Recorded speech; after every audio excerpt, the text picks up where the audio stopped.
Alright, I think we're live. Sorry about the delay, guys. I'm slept in way too late, and I'm just kind of running behind this morning. But I did want to reattempt the the Ikit campaign, just because I've messed with it a little bit, and I think I've had to find a new strategy basically because of Morgar being there, and not wasting 20 to 30 turns potentially, because it's just too random to catch him like in Force March or like in Raiding Stance where he's not constantly being hidden. And you definitely want to ambush him, because if you don't kill him, it's a very auto-resolve friendly situation, where you want to auto-resolve that fight because he just doesn't die because of the missile resistance he begins with, as well as the magic resistance.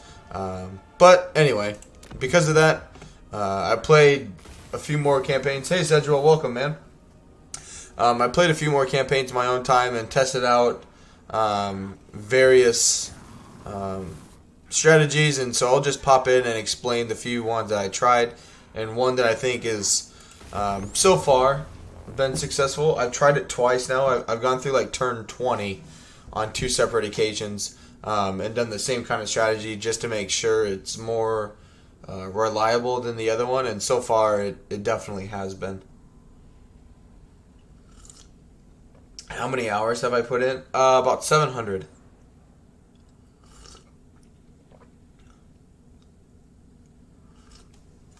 I think it's just short of like 690, actually, to be precise. I think it's like 688 or 89.7. So I mean, we'll either hit over 690 on this stream or hit over 700. But yeah, appreciate everyone being here already. Thank you, guys.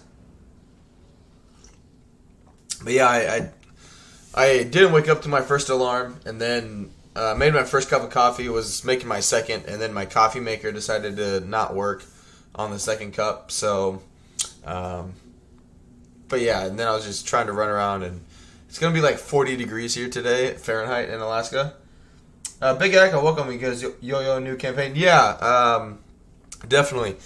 I had started an Ikit campaign earlier in the week, and I thought I had a good strategy for it because I had tested it out 3 times, and then it blew up in my face. So I'll explain it here at the beginning. Yeah, that's okay. So in case you guys weren't here for the first stream, so there are going to be 2 Ikit streams.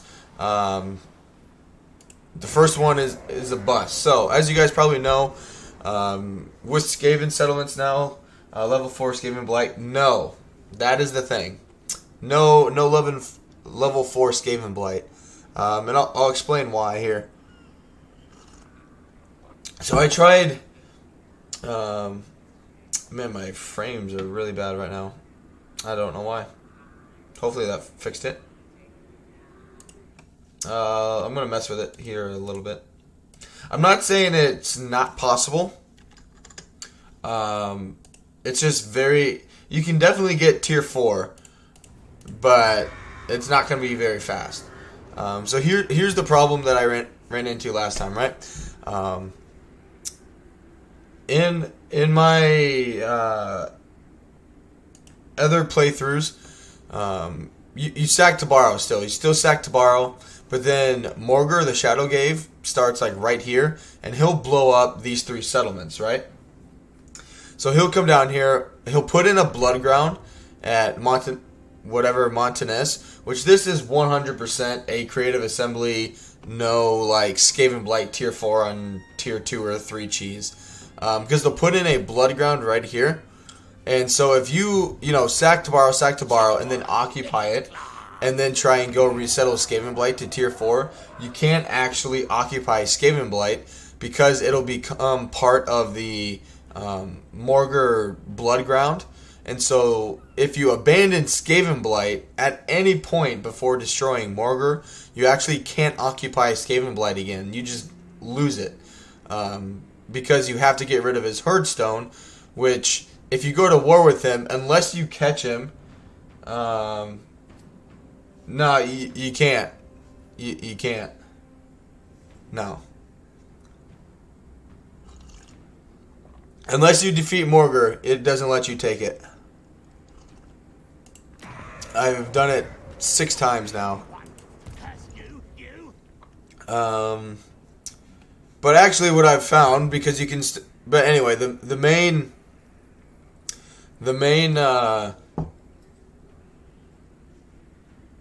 like goal we're going to be doing here, we're going to actually use him as a cash cow and just get an alliance with him and use him as a buffer, and then we're just going to move east right away.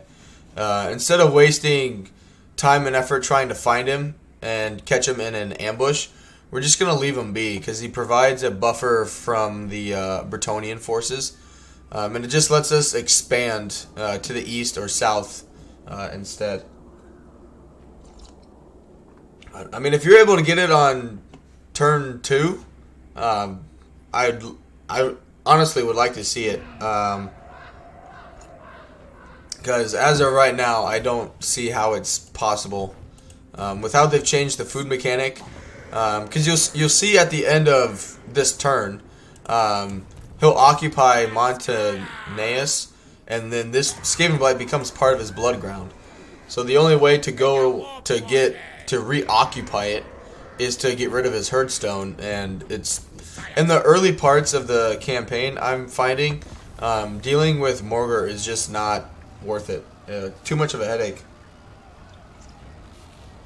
Too much of a headache, puts a halt on your early campaign, because your fingers are crossed that that you catch him in an or like you ambush him and not the other way around. Because he's still the beast that he is with his, I think it's aura of vile transmutation. So he doesn't have to be in melee, and he's just a constant mortis engine. He starts with like 80 or 75% missile resistance, 45% spell resistance. So, Pyrrhic Victory, I don't believe you. Yeah. I'm going to try it out right now and I'll let you. Sounds good, man.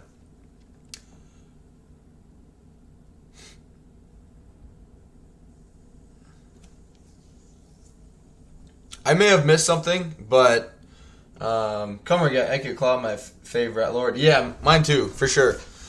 Yeah, I'm using a different strategy. So, because the reason I'm hesitant to believe you, Big Eka, it's not that I don't want to believe you, but it's because I tried that strategy. I tried the strategy of just trying to get rid of Morgur, which backfired drastically, because he always seems to go into encamp stance. I've only caught him once in raiding stance, and that's if he goes to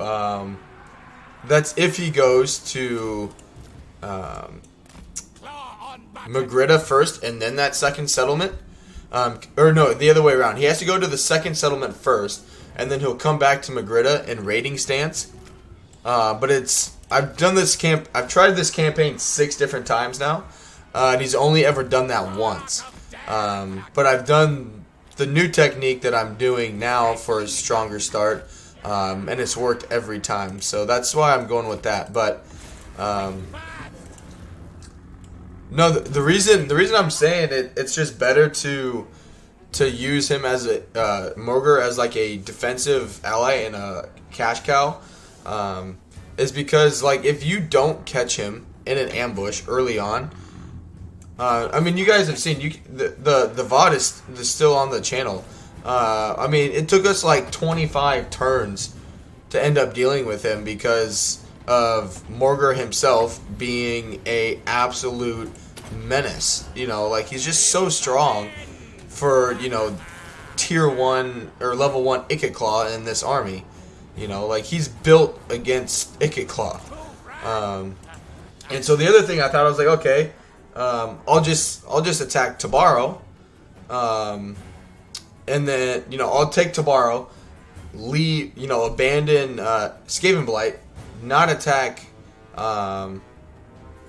Morgur, and then just reoccupy it. But again, because he puts his herdstone and Montaneras, if you abandon Skavenblight before dealing with Morgr at all, Skavenblight is part of his blood ground. The only reason you don't lose it right away is because you have it occupied.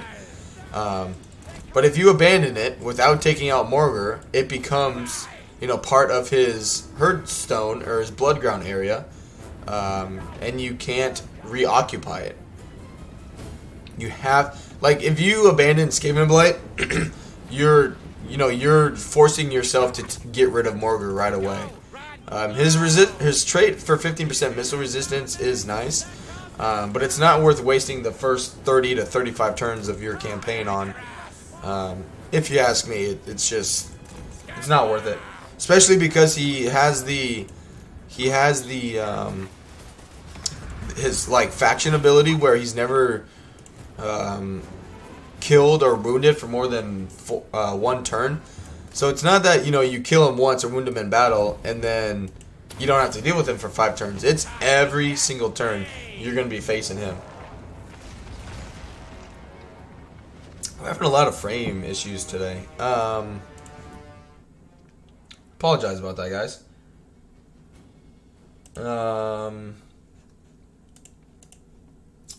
Just 1 second. Okay.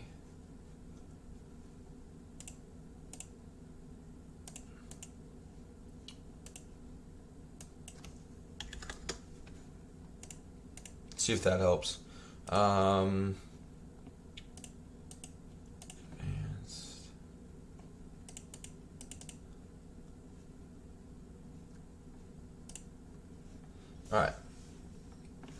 Alright. I'm not dropping frames, but my FPS is going all over the place today. Pretty second that Morgr spawns there now instead of one eye. Yeah, and it's definitely something that CA thought of, strategically. It wasn't that they put him there just for shits and giggles. It's so you couldn't do, you can still do the Skavenblight tier 4, but you have to take out Morgr. There's no way around it. If you want Skavenblight to get bumped up really quickly, unless it bumps up again to tier 4, you have to get rid of him. There's no, you may do it, you may not. Also, I'm fairly certain they buffed his brass orb. Yeah, they patched it so with any Skaven settlement, if you don't have any settlements, it'll let you occupy a settlement, but it won't let you use food to bump it up to tier 4. The only time you are allowed now to use your food mechanic on a settlement is if you have another settlement already. So you can't just abandon Skavenblight, on turn 1 and get it on turn 2, because of how they've changed how much you gain food is the big factor, but also you can't just abandon your only settlement and then bump it up to tier 4. You can't do that anymore. And again, on turn 2, which you guys will see it, I'm not pulling it out of my ass. On turn 2, you'll see Skavenblight become part of the blood ground. And the only reason why you're still able to build things in it is because you already own it. So as soon as you abandon it, you won't be able to reoccupy it unless you take on Morgr, which I'm telling you right now, it is not worth the headache. It just isn't. If you want to go for it, by all means, but I'm telling you, it is not the smart decision to make, in my opinion.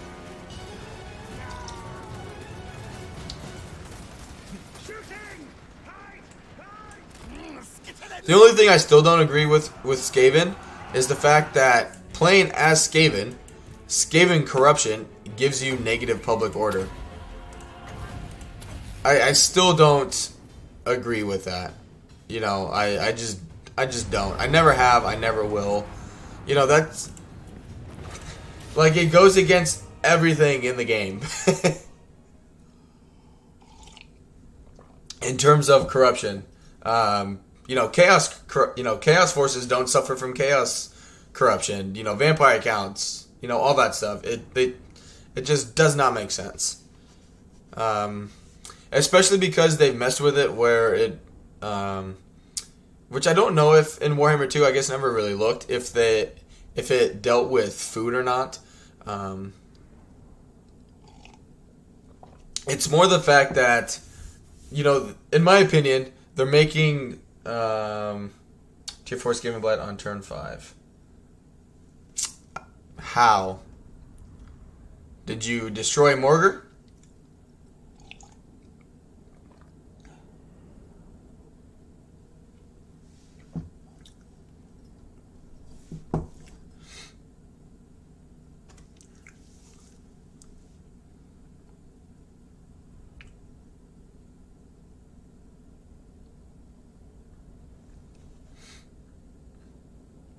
I may have simply missed a very minor oversight, but because look, like you have to get up to, I think, 80 food for tier 4, right? Yeah, campaign movement range, and then we'll put in a Sac City here.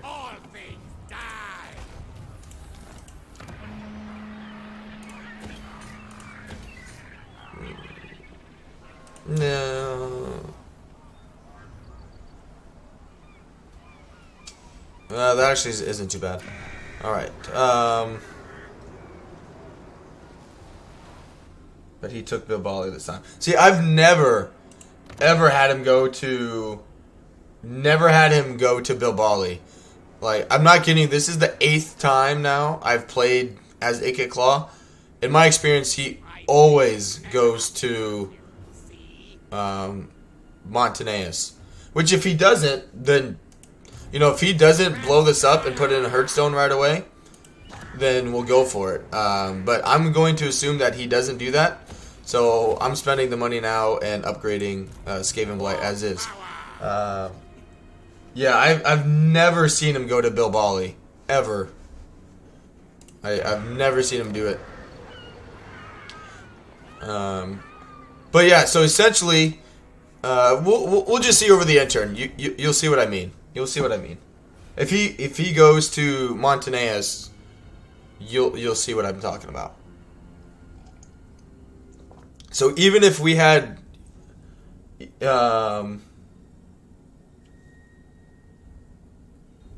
see right there, Bloodground.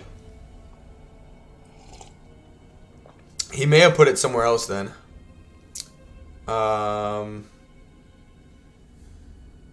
Watch. Oh no, put in his Hearthstone right here. See? Bloodground. 8 times out of 8, my friend. So, if I, for example, last turn, if I would have just occupied that and abandoned Skavenblight 1, we would have only been able to get it to tier 3. But I wouldn't have been able to reoccupy it because of this Bloodground. So, I don't know. I've never seen him to go to Bill Bali. So yeah, right now, if I abandon Skavenblight at any point in time without dealing with Morgar, which is an absolute nightmare, yeah, it's red once he builds it. But the thing is, so like on turn 1, I would have occupied this and abandoned Skavenblight. So on turn 2, Montanus would be the Hearthstone. This would be a Bloodground. And I wouldn't be able to reoccupy it and get it up to tier 4. Like, you don't have enough food to start off with to, like, you just can't do it. Like, I don't know what else to say. Like, it's just not possible to do it on turn 2. Or even turn 5. Like, you just can't do it. The only way you can do it is if you, like, immediately beeline, don't even attack to borrow, defeat him, and then, get food defeating Estalia by yourself. It's the only way I've seen it. or the only way I can think of it possibly happening. Because, like, look, here we'll fight this battle. We'll get 2 food. Like, even like right now, like I don't know how you're getting up to 80 food to get it to tier 4 in 3 turns. Like, I just I mean, we could put the food the dominating scheme down, so it's at 3 per turn. So that would give me 9. Puts it up to 65. I'll get 2 food from this, which is 67, and then rating is 70. Sorry. So it'll be 9 for 3 turns, so it'll be 66. Rating 3. I guess if you do it for rating, but that's still, you have to go over here to defeat him first. This arms race, no contest.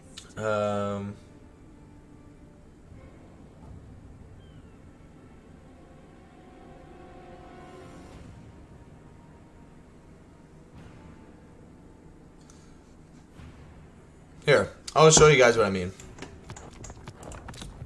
Well, for the sake of it, we'll go back and I'll show you. It doesn't take 5 turns for it to become a blood ground.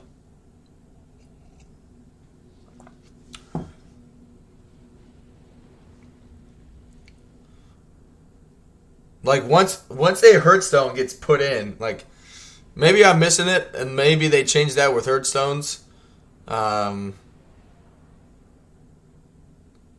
But I don't know. I'm not seeing it.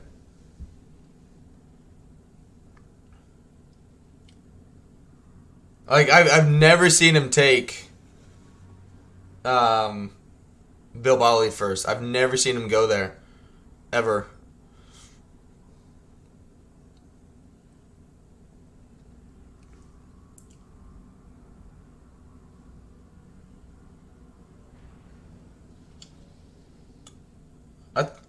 You sure?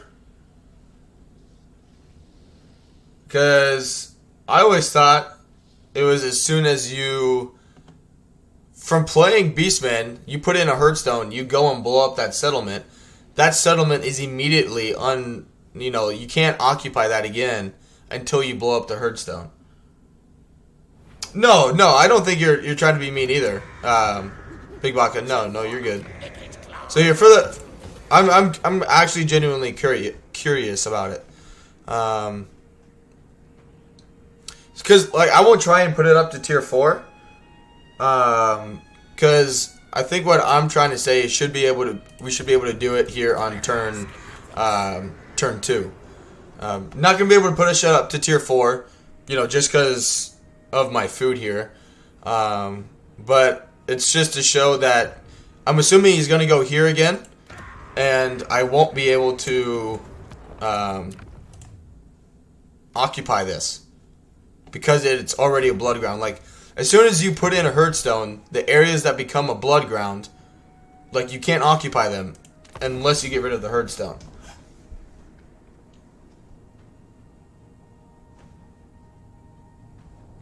No, I know. Well, it'll be like turn 3. It'll be like turn 3. Alright, so there, yep, he's got the blood ground again. That's technically 9.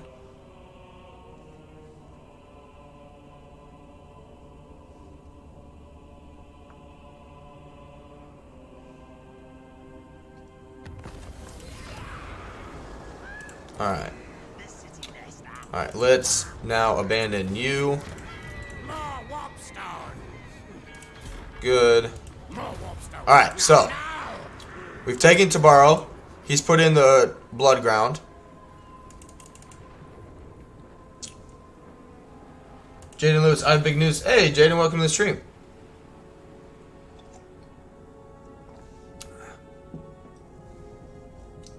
It could very well work if he goes to Bilbali. But I've never seen him go there. And so, assuming he comes here to Montanus, you know, that means Skavenblight is part of the Bloodground.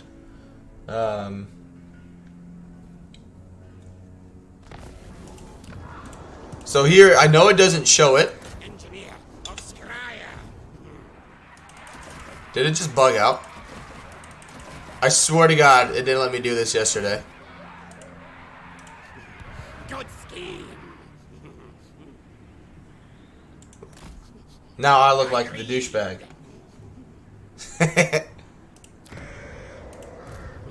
Science, sorcery, there. Does it for... I swear, I did this last night twice. And when I went to occupy it, it wouldn't let me. What happens if we go to turn 4? For testing purposes. Testing purposes.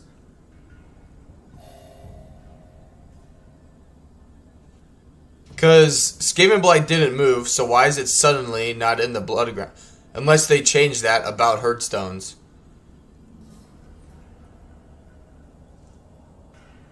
Yes, for the science.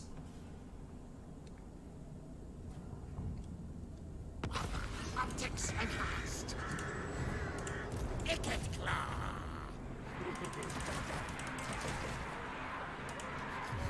Make it so. Do they change that with Beatsman?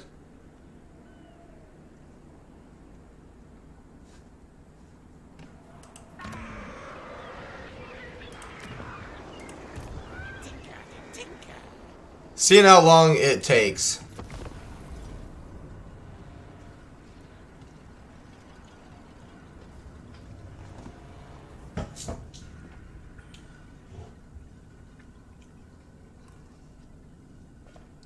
Once the ritual rune is complete. Then I just got really unlucky. Like, very unlucky. 8 times. Okay. See, and now, like, he's been passive this whole time. And hasn't blown up any of the... So, this is what doesn't make sense. Is tier 5, he hasn't gone up and blown up any of these. Where are my schematics? I like this plot. Alright, fuck it. Let's try it.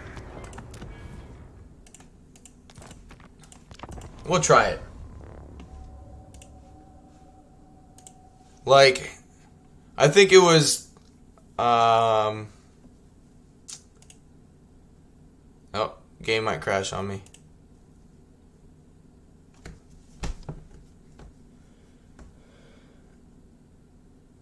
So, damn. Because, like, in this situation, I've never had him be so passive. He's always gone and blown up everything.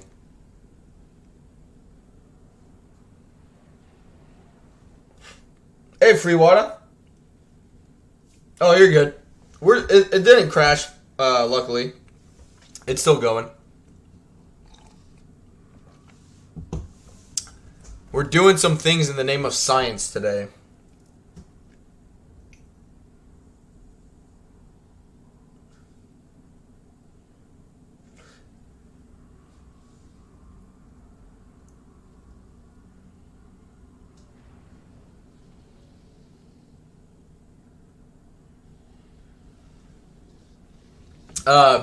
Big Akka was telling us that we can still get Skavenblight on tier 4 by turn 5.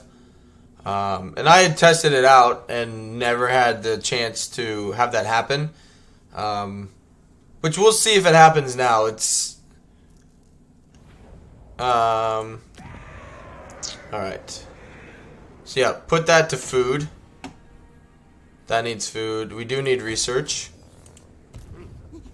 Chief Warlock, Ikit claw. Do you see these? About the spiders? Yeah. I'm not scared of spiders, but at the same time, like, bug is a bug. Warp lightning. No, you're good, Jaden. I know some spiders can swim. Test subjects. Okay.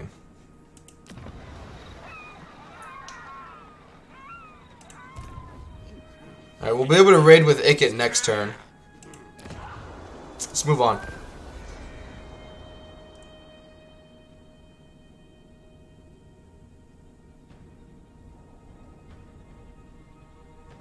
Evolution, man. It's gonna be like the Harry. Give it like 5 years, and we're gonna have like Harry Potter sized spiders rolling around.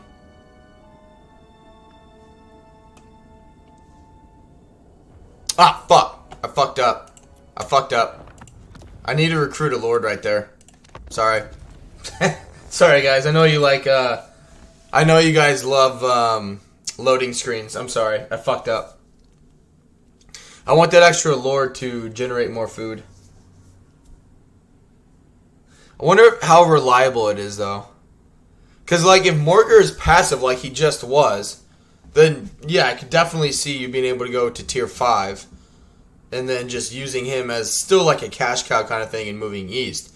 But if he's aggressive and, you know, does a bunch of fighting, blows up some settlements, you know, the AI plops down that the blood ground or the ritual or whatever, like, instantly, you know.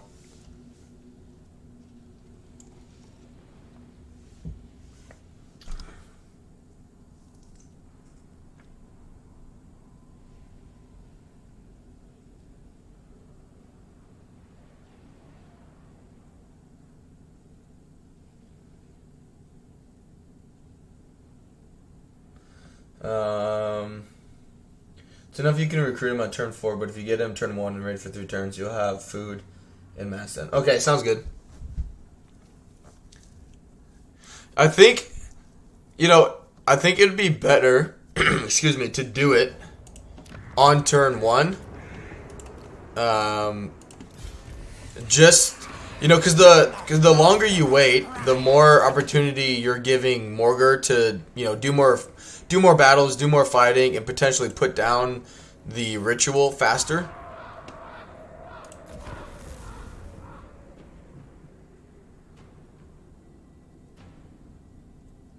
The other thing is, though, like, you're saying they don't have to use the right.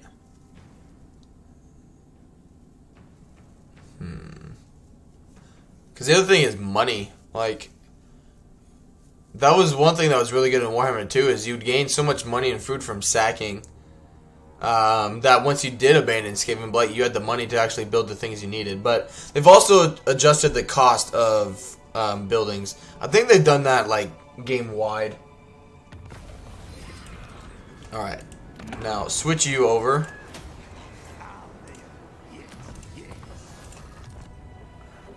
Alright, so let's see. We'll get 1 food here. So that the next 3 turns we'll get 3 from that, which puts us at 59. We'll sack it 3 times. That's 2, so that's 6. So that's 65. Plus rating each for 3 turns will be 9. So that's 18. Plus this edict will give us 6. So that's 24, which puts us right at 80 in 3 turns.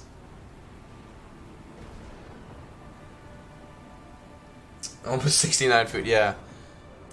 Like, I've just never, like, again, maybe it's just the luck of streaming it, but I've never had him be so passive. Like, every time he's, like, turn 2, obviously he puts in his herdstone, right? Turn 3, he comes over here, blows this up. Turn 4, blows this up, or fights Lupio here in the open field. So either way, he gets 1, well, that one doesn't count, but 1, 2 battles in, and then usually he pops it down right away.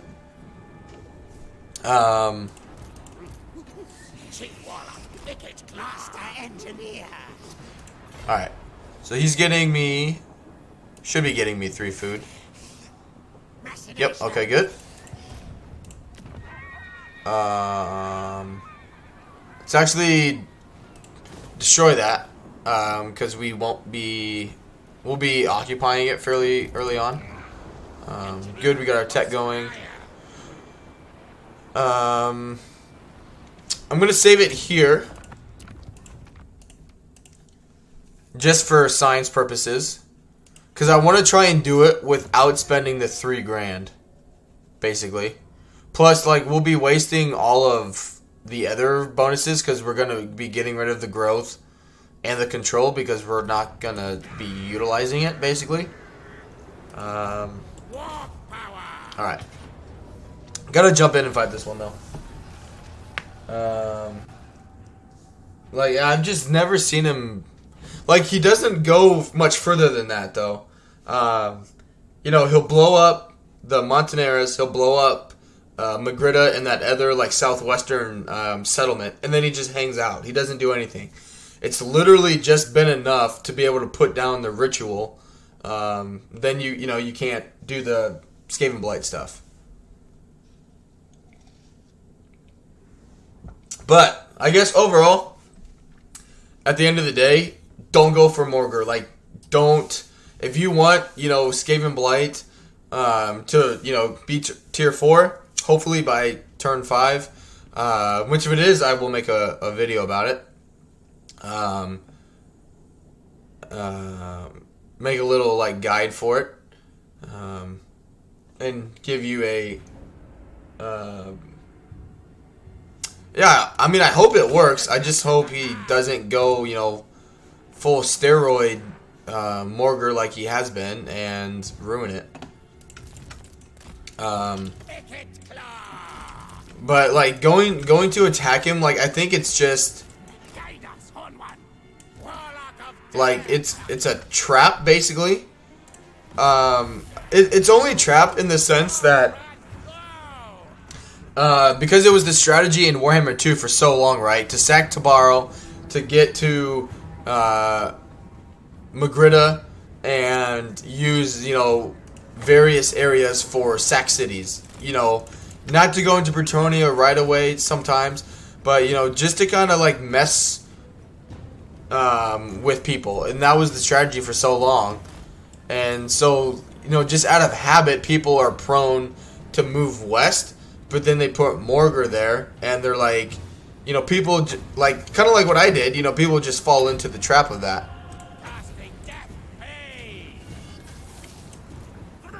But I still have just been very, very unlucky, it seems, because I can never seem to get it to work. Alright, these two guys need to come stand in here, so we don't have to waste some ammo. Ikit Claw just needs to stand right here. Which, yeah, if it... See, look how much health... that one brass orb did that much damage. Because, I mean, yeah, if it freaking works, I'll definitely make a video on it. And give you a shout out there. The other thing I'm more worried about is how random it is. You know what I mean? Like, if it works, that's, you know, that's obviously great. But what happens if it's just completely random in terms of you know, Morgr being super passive or not? You know what I mean? Yeah, no, fuck that guy. I always go for Tilia Sartosa and then Air V. Right. Right. Yeah, in the grand scheme of things, that just staying away from going west, it's definitely been the better option from what I've seen. Just let Morgr deal with everything to the west and north, because the AI won't be as prone to come and deal with you because you have that little bit of a buffer between you and them.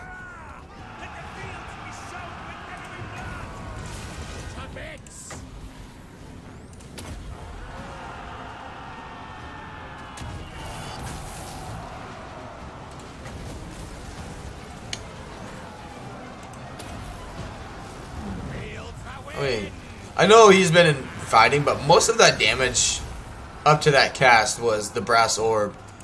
Especially with the extra points that he gets, it might be worth getting the upgraded version as well.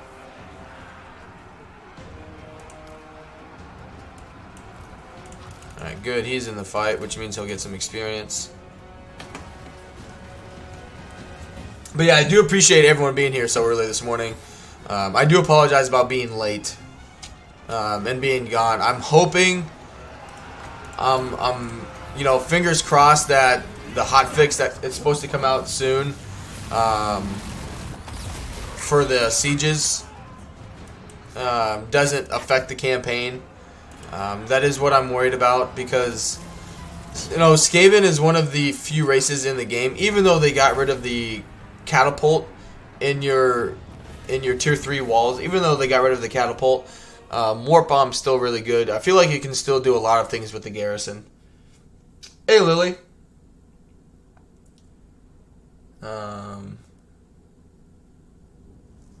Well, it's random, but from what I've seen from streamers and personal campaigns, it's more favorably towards tier 4 Skavenblight by turn 5, which that's still really good. Don't get me wrong, it's still very good. My only concern with it is it obviously works, you know, until he puts that ritual down. But you know, how do you know, it's a guessing game in regards to is he going to be aggressive and, you know, put it down on turn 4, or is he going to be passive like he was in our first little go through, like the first 20-30 minutes, and then, you know, actually allows you time to do that kind of thing, you know, to put it to tier 4, turn 5, that kind of stuff.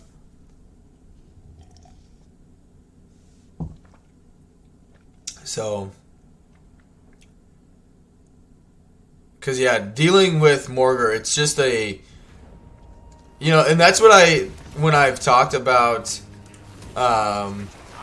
in the last streams, you know, when I've been talking about wanting to do like a Skaven campaign, not campaign, campaign, is because of that. Because, like, you're just from habit, you're used to going west, right? You're used to sacking Tabaro, then coming to Magritta. You know, like, it's just, you know, it's just kind of been programmed into us, and so that's what you're just used to doing, kind of thing. Alright, but it's just breaking that habit of finding a new strategy, and staying east is definitely the choice to go.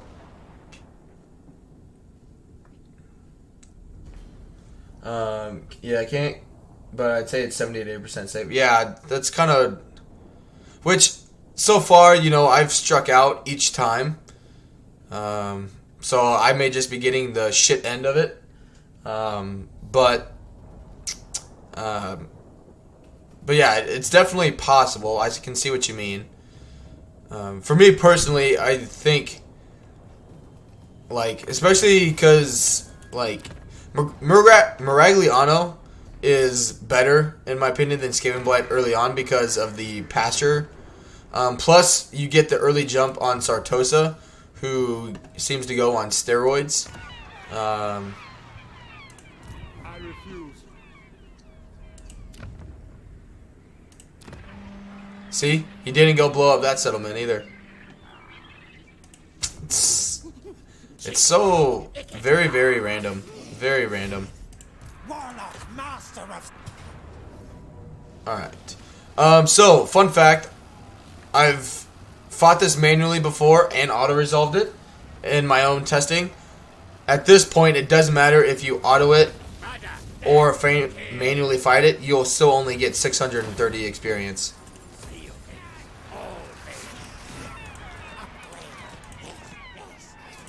Okay. Good plan scheme. The only downside is, obviously, we're not replenishing, which we could be, you know, very slightly if we had that ability going. Very slightly. Okay.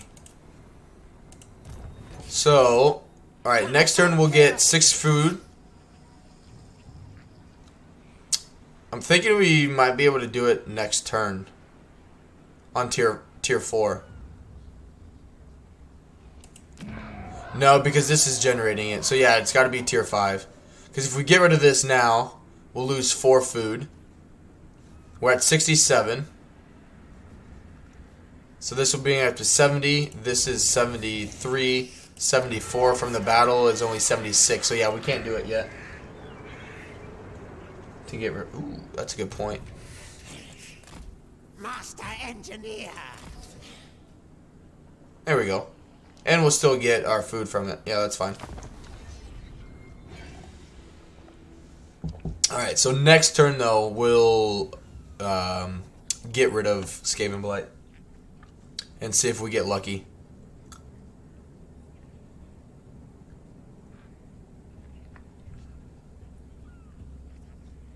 Which if we do, I'll definitely have to rename the stream.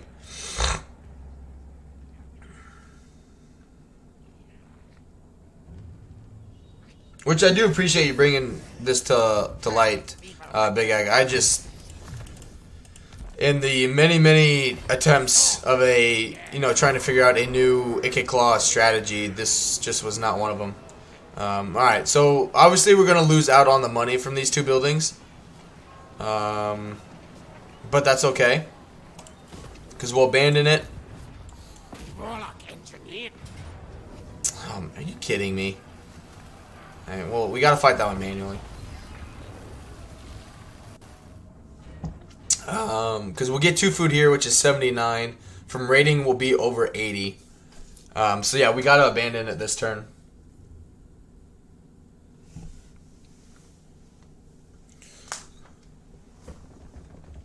Because we'll have to occupy Tabaro this turn as well.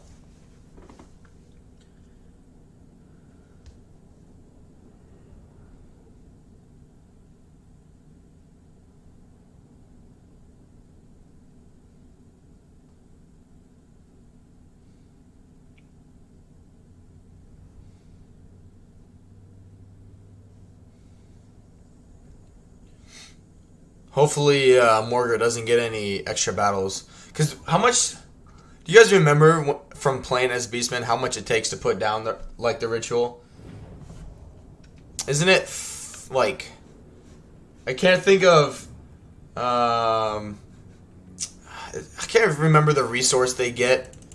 Like, to put the ritual in effect. But isn't it 30? To initiate the ritual. Which I guess honestly it'd probably help to play as Morgar to kind of test it out first, you know what I mean? So you kind of know, like, okay, if Morgar does this, you know then exactly how much like accrued blood ground points or whatever he has at that point, you know what I mean? Immortal, cool and really nice that you actually tried it out. Yeah, I mean, I'm just telling. I wanted to see it for myself too, just because like I tried several different campaigns, testing out new strategies because of how they've reworked the food mechanic and everything. You know, like I was all up for a way to get a strong start.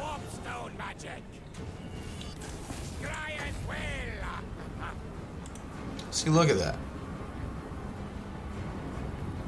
Like, it's just freaking... And it's 100% armor piercing, so it'd be good against, any freaking unit. Alright. Ikit Claw just needs to stand there again so that doesn't get built.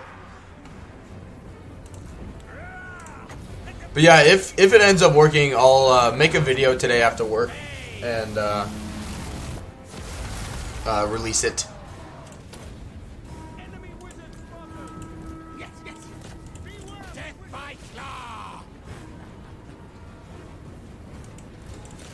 Good.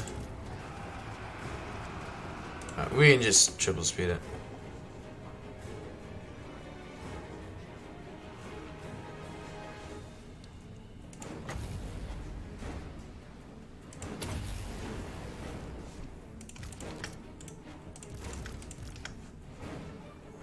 Right. Don't fire. Save the ammo.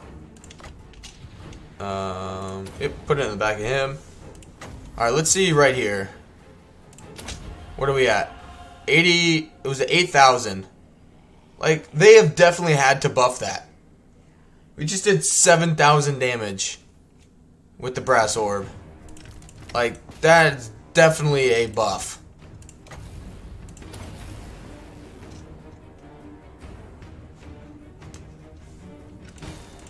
Oh shit, I'm not paying attention.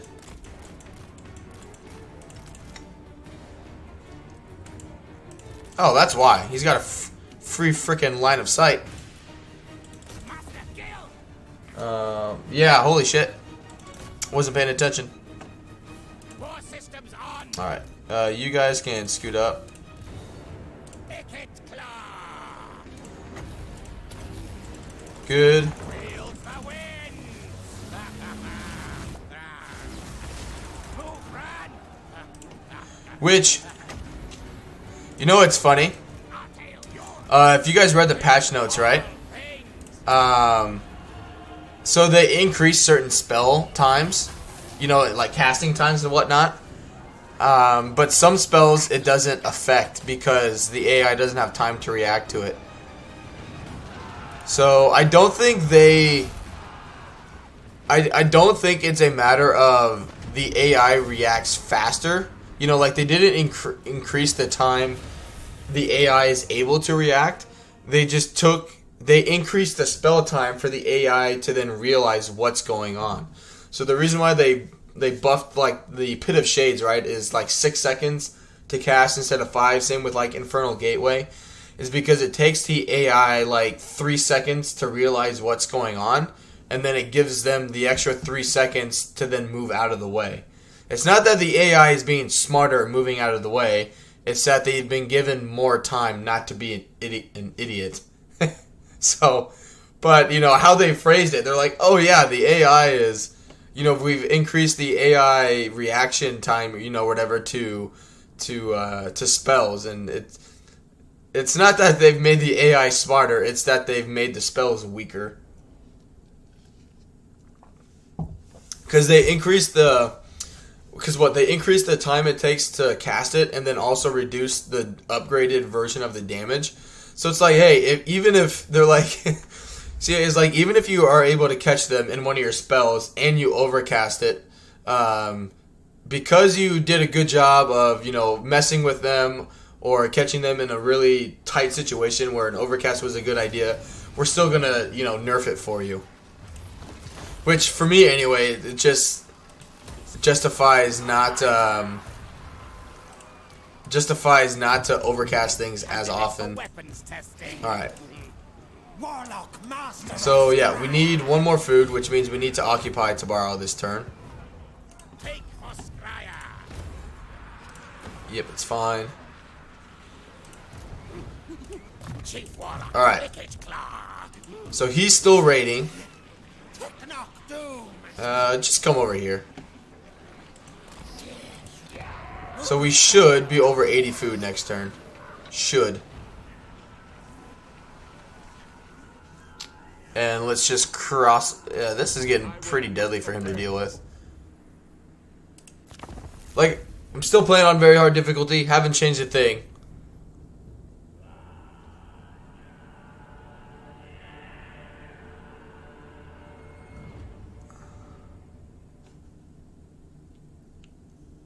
Because his turn's coming up here shortly.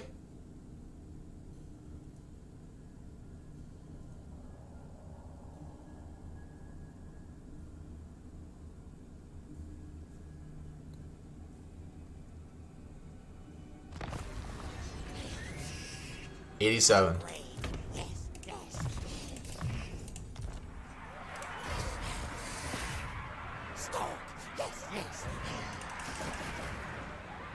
Well done. Well done. Look at that. Well done. Oh.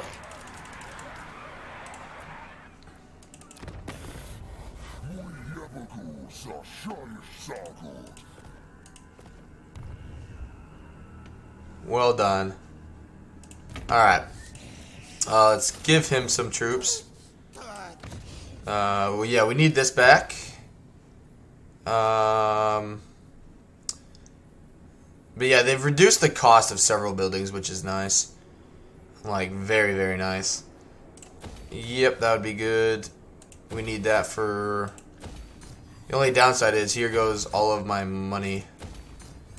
And we're able to build quite a bit from it. Alright, good shit.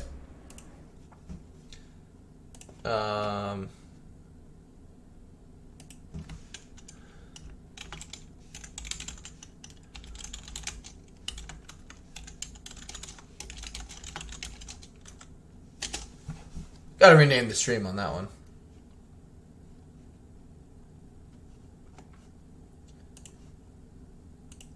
So yeah, I'll make a video about it later. And just kind of put like an asterisk, like, is not guaranteed kind of thing, because it definitely is not. But... Kill things. Doom comes from the sky. Because we're already in the red in terms of food. Alright, so now the thing is, we need to get over here and put a stomping on the Pirates of Sartosa and Miragliano. Because I don't want Aranessa to get any momentum. Ikit.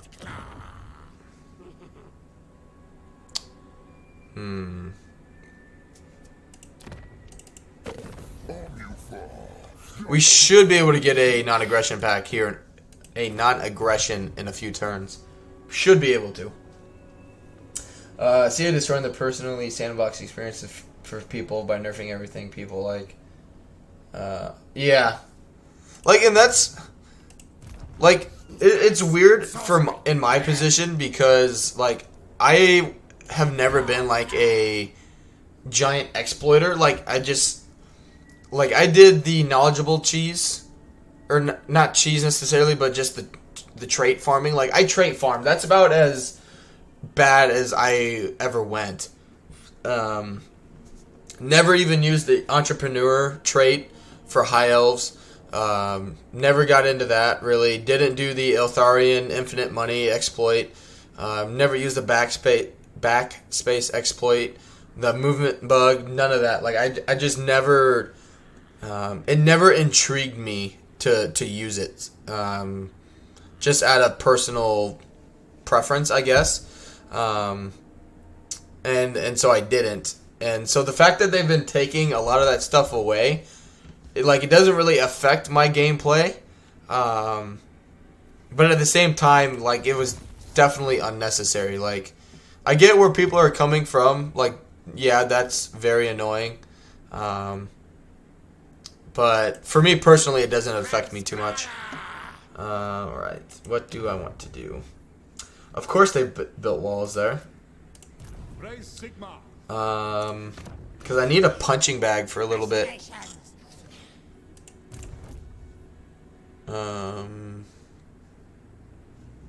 Tell you what.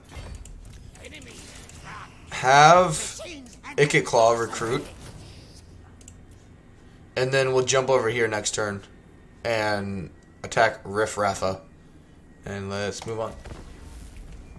Same for me, knowledgeable and noble for the Empire. That's it, but still the fact they removed it destroys so many different possibilities. Right, and it's the thing is, and I thought of it the other day.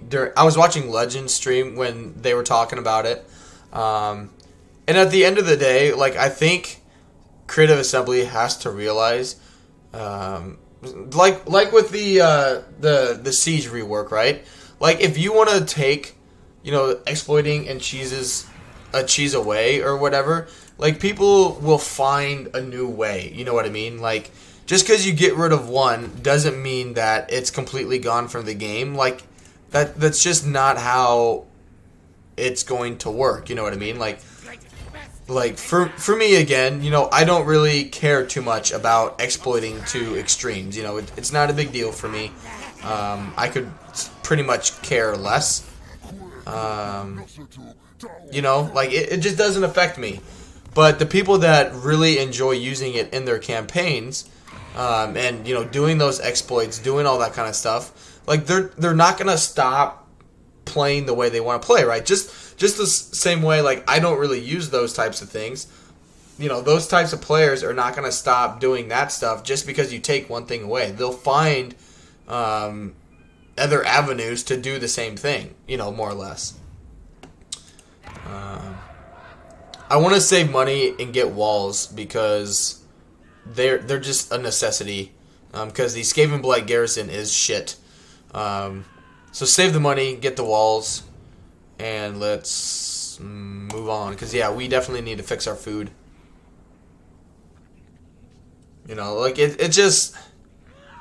Like, they're doing a lot of anti-exploity things. Which, like, you can't prevent that, you know, forever. Like, the only way you can prevent massive exploiting is if you take every single possible mechanic out of the game. You know, like even recruiting. Like, you could argue that doing one-man stacks are exploits. You know what I mean? Or, like, only recruiting one certain unit is an exploit. You know what I mean? Like, there's just, like, basically at what point, like, where do they stop? You know what I mean? Like, at what point is enough and they're gonna let it go? You know what I mean? Do always more besides, because we want that replenishment rate. So in my other playthroughs at this point, I can use Miragliano, who's weakened, to help me with Aranessa. Or I can just go attack Riffraffa, whose army is shit. So I think I'm going to attack Aranessa and get the jump on her. We'll see how it pays out.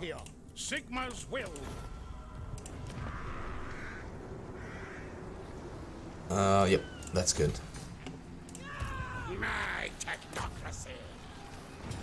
Because of this, I will say as well, the AI is very smart. I shouldn't say very smart. They're better about not just throwing their bloated corpses anymore into you know, your one lord who's surrounded by 8 units kind of thing. I don't have endless ammunition. I also just want her completely gone.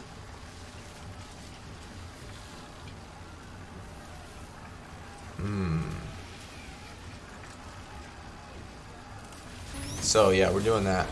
And look, it paid off. Got a talisman of preservation. Because she had nowhere to go. And we got dick loads of experience. Yes, dick loads. There we go.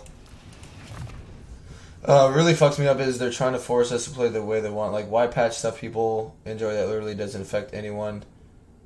Yeah, that's where I'm at. Like, it just doesn't make sense. You know, let people play how they want to play. And if it doesn't float your boat, then, you know, don't worry about it, you know. Along with that, though, using... Like, I get that they're trying to do... like stuff for multiplayer and for single player, and I think that in itself is another problem. You know, you can't, and I've said it before, you can't use multiplayer and single player to balance each other out. It's just does not work. Let's send them into solo flanking. Yeah, like, they're not intelligent in using them, but they are better about, you know, just overall they're just better about not, you know, sending in 5 infantry units on your lord and then throwing the corpse in there too. You know what I mean? Like, I've seen them in sieges like go to do that, and then it's like, oh wait, like, we remember this from Warhammer 2, and so they back away.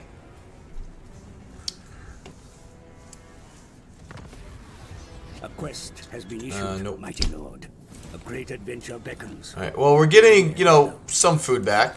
Very slowly. I'm in nowhere close to actually getting that technology, so just get the food and money. Good. Magic's energies. Stop.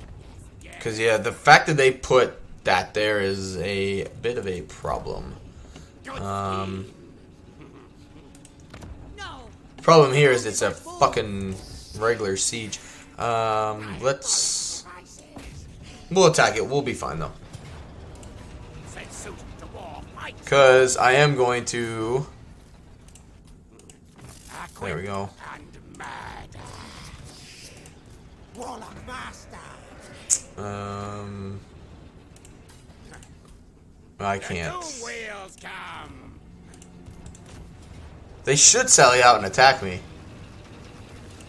I'm gonna save it. Because if they don't, we'll go back and just attack them. Try to get them to do a open field battle. Because that's where we'll thrive. Because Ikit's on his Doom Flare. Even though we're not completely healed, it'll be fine. Annihilate. There we go. That's fine. Save us a little bit of money. Oh, yeah. See, I've never seen him be passive like that. Like, I don't know. Maybe it's because we took to borrow that he's more passive. I have no idea. I have absolutely no idea.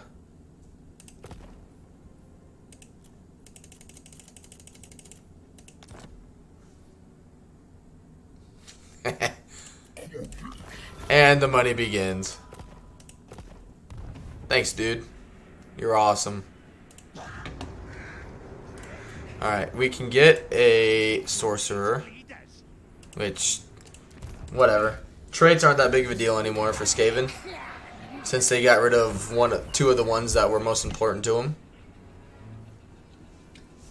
My opinion, that's what made Warhammer 2 so replayable. Oh, 100%. You know, like... There we go. And that's, again, that's at the end of the day, like, they're trying to micro everything in terms of what the player can and can't do. And, like, you get rid of one thing, you create another. And they just, like, if anything, that's, they should see that from... They should see that from the Siege rework. You know, they introduced this huge rework, you know, saying that Sieges are so much better. And I think they are better. Like, don't get me wrong. I don't use the stalking, like, exploit that you can for Sieges. I think that's just boring. You know, it's kind of like the backspace exploit, in my opinion. Where once you start doing it, you'll never want to stop doing it kind of thing. Because it's... Like, it's just not fun or enjoyable. Like, that is something that if you play to, like, exploit the game, like, that's right up your alley. But I don't enjoy doing that, so I don't do it. But anyway, it's stuff like that where, you know, they take the Warhammer 2 Siege AI, where it's just incredibly passive, doesn't do absolutely anything, and then they replace it with, you know, the AI in Warhammer 3, where they, you know, just, you know, like, oh yeah, look, we're losing a capture point. Should we do anything about it? No. You know what I mean? Like, you know, we'll just leave it be. We're sure, you know, we're sure it's fine. So like it I don't know. Alright. Let's see if we can use... I mean, we're definitely going to use Ikit to mess him around. And then we'll use him to come over here. Same what Legend said. Why take all the good traits and make them shit so people trait farm even more instead of make them equally... Yeah, like, it's... Some of it doesn't just make any sense. Like, the economy thing, I can understand a little bit, you know, like, okay, like, you don't want people to have, you know, 10 billion gold. You, like, I can understand that. But what's wrong with traits, you know, like, what's so awful about having a strong army, you know what I mean? Like, Because I mean, by that logic, again, like, at what point is enough enough? Like, are they gonna start nerfing the new,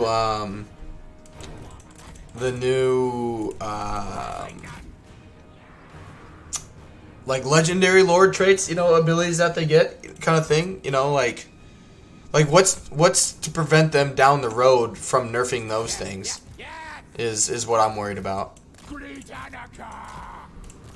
Because, you know, I don't know, it just doesn't make sense to me. Like, it just doesn't. Well, they're sending their lord, which is fine. I need to get that bloaty boy over here, though.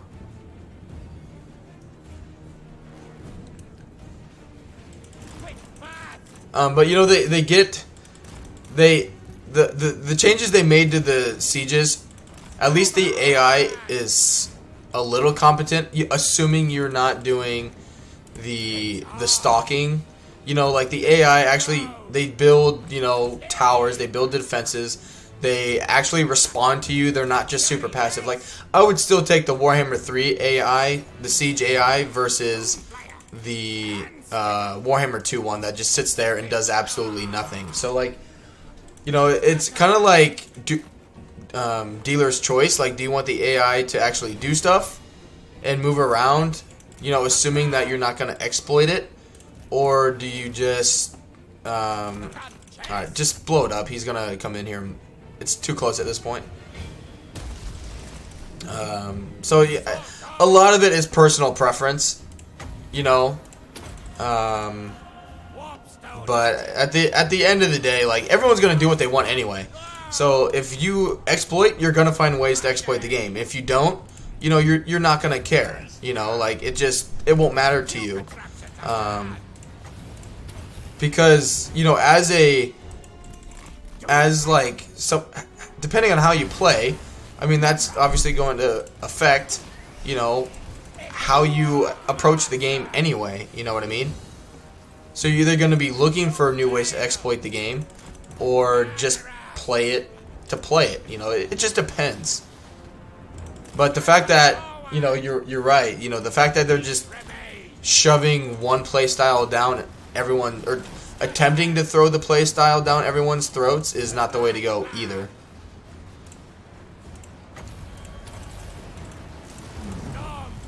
But I mean, we'll see what happens. You know, I hope it at some point, you know, enough is enough. But I couldn't tell you.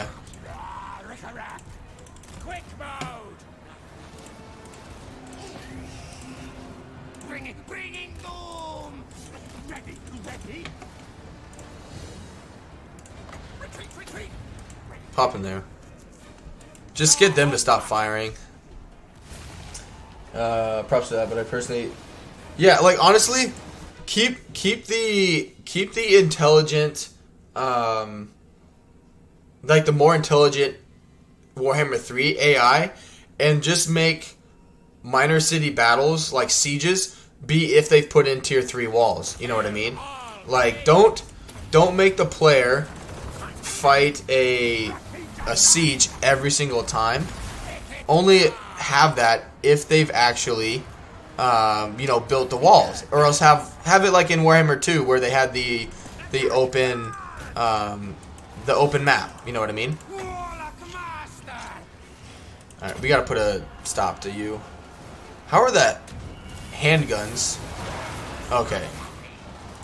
I was like, they should not be. If they have handguns, they should not be shooting that far. Retreat. Ready, steady, kill. There's the gun. Yeah, even the gunnery. 120 range with pistols. They buffed that. All right, damage dealers, get back here. Yes. Hey, Javier. It said they debuff. Yeah, like, it just.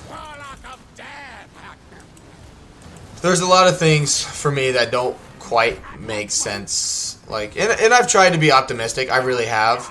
But the more decisions they keep making regarding the game, I'm just like, it just doesn't make sense to me. You know what I mean? Like, Because, like, the beauty in a game like this is the fact that there's uniqueness to it. And if you take every uniqueness away, and I've said it in other streams, but the more they try and, you know, like, nerf traits, hero traits, you know, all that stuff, the more they take that stuff away, the only difference then is in the reskin of the units. You know what I mean? Like, or else every unit becomes the same, every lord becomes the same, but they look different. That's what they're going with right now, and it's not the right direction, in my opinion. Obviously, you know. Like, I really love the game. I really do. Like, I have loads and loads and loads of fun, but the trait thing does worry me a little bit.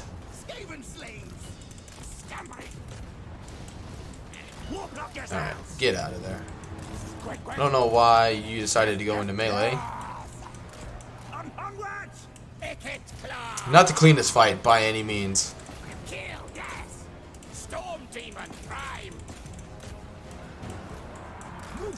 Yeah, they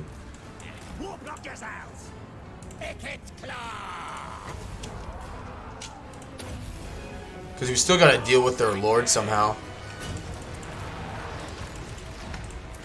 Alright, set up right here, all of you.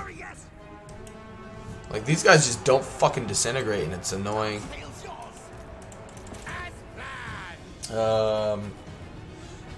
Which, I mean, a very easy fix is doing something like that, you know what I mean? Like, get rid of the victory tickets no matter what they do. Just get rid of the victory tickets, first and foremost. Get rid of that shit. But, you know, if you want to leave the capture points, you know, in terms of just supplies, like, you could use the supplies mechanic to build supplies 100%. But, you know, don't touch anything else, or get rid of everything else. Victory tickets are stupid. Get rid of victory tickets. I don't think that's how any historical or fantasy game should be played, based on you capturing a victory ticket. That's never how anything has ever worked, ever, in fantasy or reality. Like, oh, sorry guys, they took this flag, like, you know, we lost. Like, that's stupid. I do, you know, which all you have to do is just take out the capture points. You can leave the towers, leave the supplies, and just, if they have no walls or tier 2 walls, just let it be an open field battle. If they have the tier 3 walls, then let them use the supplies. Let it be a siege. Because I don't mind the siege AI and the siege rework. It's just the constant siege fighting, you know.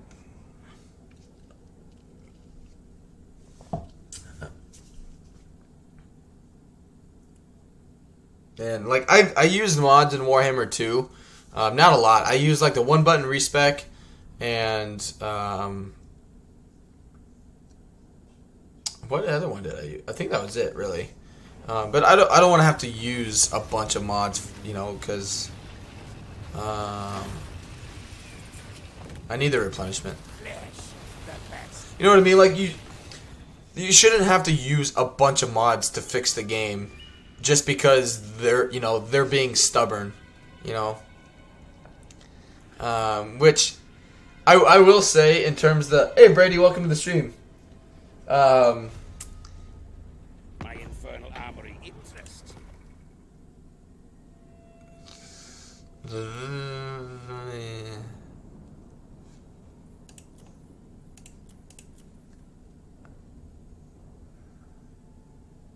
Because they'll die really quickly. The one thing I thought that was funny was the fact that really might have to use a nuke.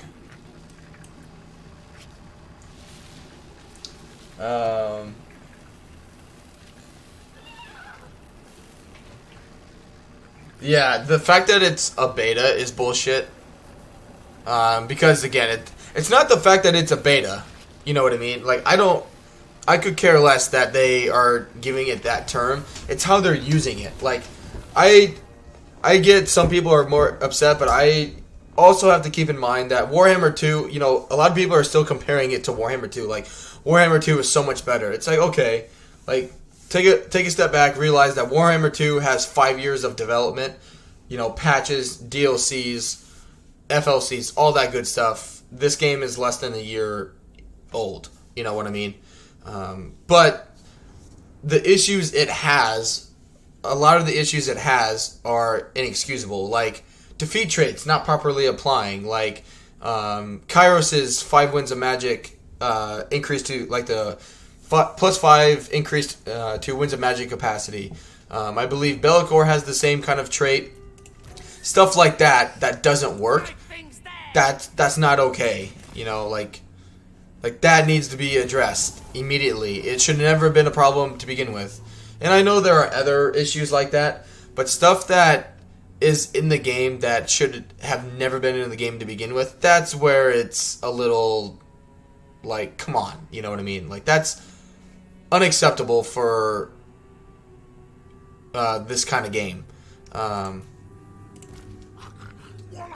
And the fact that there's a lot of things I don't agree with. You know, at the end of the day, there are a lot of things that just don't make sense. You know, but I'm trying to be as optimistic about it as I can be. And again, with all this being said, I still really enjoy the game. You know, like, I have tons of hours in the game. It's not that I don't play it by any means, because I clearly do. You know, I stream a lot and often. It's just, at some point, like, they just, like, give the people what they want. Like, it's a fucking video game, and them, you know, them wanting to dictate how the game operates for every single type of player just doesn't fucking work. Because you're only going to cater to one audience, and the other, you know, however big of a percentage it is, are going to tell you to F off and stop buying the game, which is going to cause them to drop the game because it's not making money, because they're only catering to one type of player. You know, if you want the game to be in beta form, that's fine. I get why they're calling it a beta. I really do. But don't use that as an excuse to explain the game's current state. You know what I mean? Don't be like, oh yeah, this is broken. Oh, it's not our fault. It's because it's in beta form. Like, nope, it's because you're refusing to address issues. You know? And the fact that in the patch notes they quoted based on early access feedback, in every, like, trailer they've posted, anything like that, and any other patch, they constantly keep talking about how it's how they want the game to be, not how the access from early access creators, all that stuff. None of it has been mentioned on how it's like stuff where it's like, yeah, you know, we hear your feedback, but we're still gonna do what they want to do.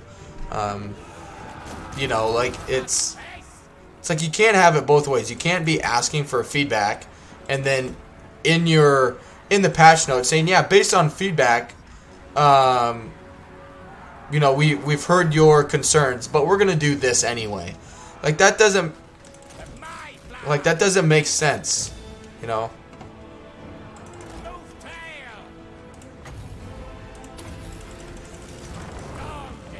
I may not even have to use the nuke.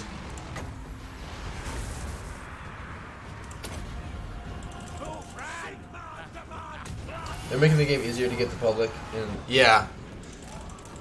Which, you know, I get. They want to get a bigger audience. I totally get that. But, again, like, they're just... It's not that what they want to do is bad to get new people into the game, in my opinion. It's how they're going about it that doesn't make sense. You know? Like, like getting new players to the game, obviously as a company, is the smart decision. Like you want more people playing the game. Like I mean that's you know, business 101. Like you want people buying your product. You know, like that's just a duh. You know, you want people to be playing your game. You know, you want people to be using your product. Like who would it be? But at the same time, like you can't be asking, you know, for feedback and then be like, "Oh yeah, we hear your feedback. We appreciate it, but we're still doing what we want cuz we think it's best." Like that doesn't work. You know. And it's not what happened in Warhammer 2 from what I feel like. You know, when they got feedback from creators, you know, they actually took that into consideration. It wasn't something that they kind of brushed off and was like, yeah, you know, it's not a bad idea, but we're still doing what we want anyway. You know, it's like when they have early access right now that they already have in mind what they want to do and they're gonna do it anyway. They just want yes men. You know what I mean? Is what it seems like. And again, this is coming from from my argument where I don't exploit the game in its extremes. You know, never did the Eltharian money exploit, didn't do the backspace exploit, didn't do entrepreneurs. I don't personally like Dark Elves, so I didn't play Dark Elves a lot, but I understand the slavery work. But like even the slavery work for Dark Elves, like it doesn't affect me because I don't really enjoy Dark Elves. So the fact that they've made the slave mechanic dumbed down and easier, like I could care less about it. You know what I mean? You know, I don't really care how that mechanic works. Because since I haven't looked into the Dark Elf traits either, but if they've changed any of the hero traits that helped increase the slave economy, basically, then, you know, the fact that they've dumbed down the slave mechanic at that point, like, who cares? Because at the end of the day, like, if you, you know, if the slaves are supposed to increase your income, great. And if the heroes were the main reason that the slave income just drastically went exponential and they get rid of that, then, you know, who cares that they did that? You know what I mean? If that makes any sense.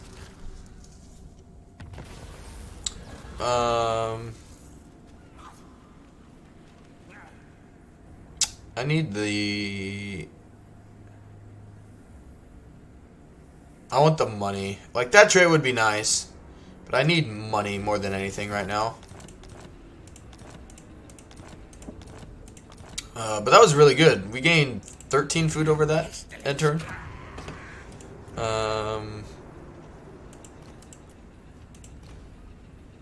Alright, so we need...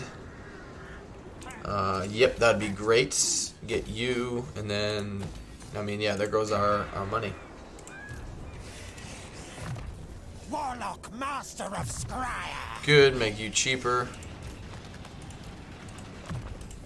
Candidate for weapons testing. Alright, good. We should get second wind serum. So now Ikit Claw can regenerate at least. Kratos is the only Dark Elf I like. And I don't know. Dark Elves, like, I enjoyed High Elves. And the Dark Elves were just, like, the part of, in comparison, like, the Dark Elves were just the family, like the cousins that you never really spoke to, in my opinion, because they're just a little different. You know, comparatively speaking. You know, so like the Dark Elves are the High Elves without healing magic. You know, they're just reskinned units, monsters. And they lack being able to heal them, you know.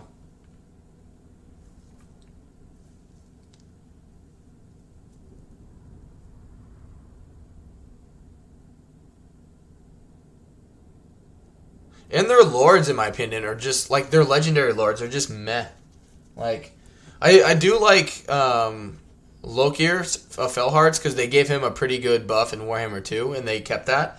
So I don't mind playing as him, but the rest of them, like Malekith is just a dumbed down version of Tyrion. You know, not as strong in my opinion. Tyrion is way better.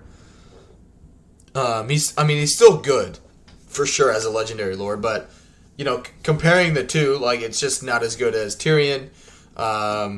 Hellebron is, you know, like whatever. It's Hellebron. Marathi is okay, but I would still take Alariel over Marathi. You know, it's just Rakarth is okay. I don't mind Rakarth, but for me, he's not like the greatest thing ever either. Like which I'm a little biased in the fact that I don't really enjoy the race overall anyway. Like some races, like I just don't enjoy, like Tomb Kings and what am I trying to think of? What's the other one? Bretonia.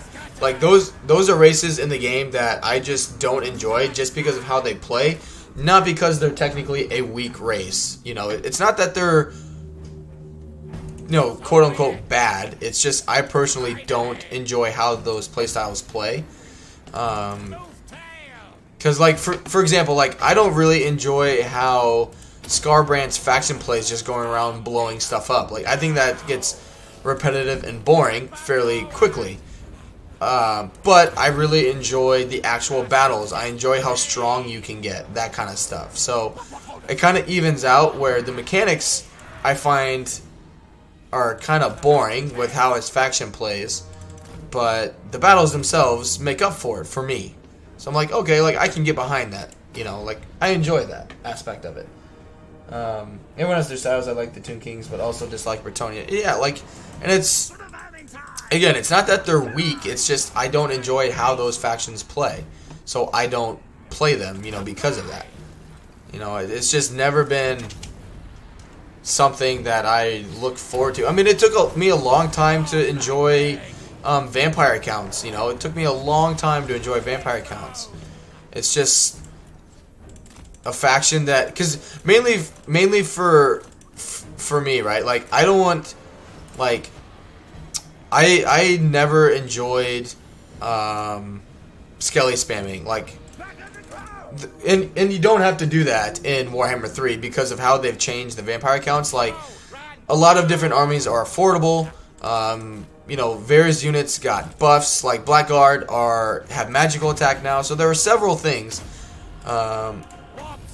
that they did to make them stronger, which I really like. Like I think they did a good job with the vampire accounts. They made buildings cheaper, regeneration, units just being stronger overall, the tech tree, like all that stuff. You know, great job, great job. You know, it's made me enjoy them even more, as a, you know, still kind of learning vampire account player. But other mechanics from other factions I just don't enjoy. Like, you know, it's just personal preference, you know, and that's fine. You know, not everybody enjoys Skaven, you know what I mean? Like, it's not everybody's favorite race, and I get that as well.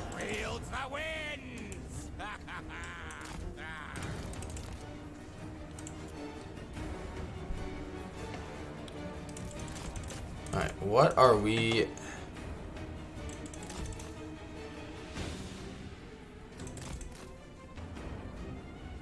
Come over here.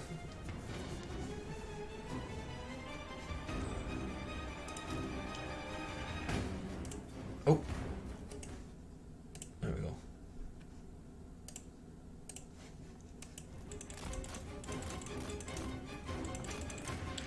Because it not only depends on your how you enjoy a faction, but it's also your play style. You know what I mean? Like, depending on how you typically play Total War games will automatically sort of dictate your enjoyment of certain factions. You know what I mean?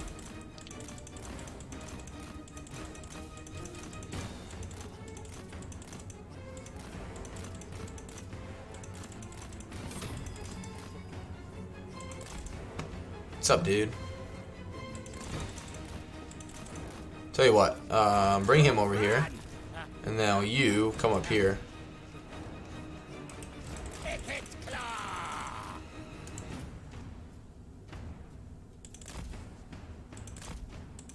Yeah, he's gonna go. He's gonna go try and recapture that point over there. At least let's just get the towers dealt with. You know, like, see the fact that, like, yes, this is sort of boring to do, right? Just to toy with the enemy, but at least the AI is reacting to me. You know, they're still trying to build. You know, they're recapturing points. They're trying to build towers and defenses. You know, they're actually reacting to what I'm doing. They're not just sitting around like, oh, our unit died on the walls. We should, you know, put more units up there so they can, you know, just walk past, you know, just keep killing us, you know, whatever, not a big deal. You know, at least they're trying to do something. You know, like, it's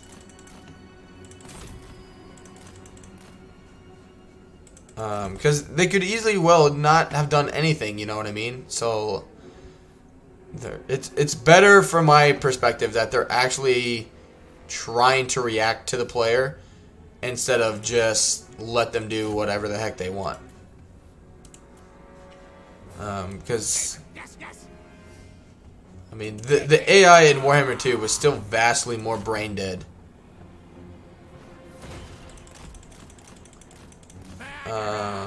We gotta, cause that, okay. You guys come up here. Wonder if we can mess with him enough.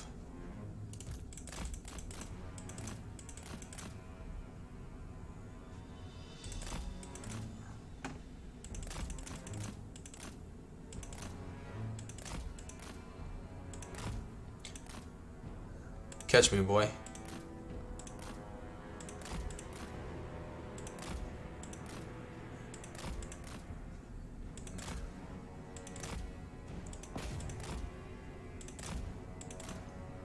Yeah, we definitely need to be careful here because we are damaged. Okay, are they just not? They're just going in circles. Shit.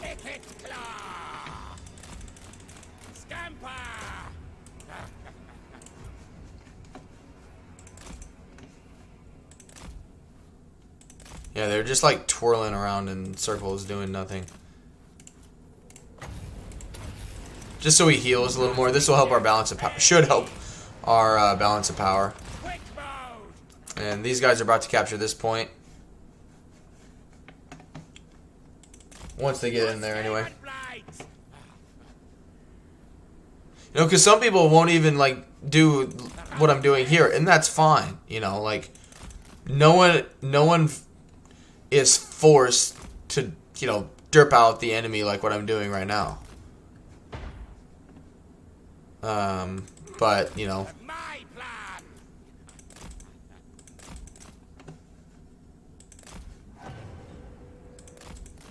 all right, he's gonna start disintegrating soon.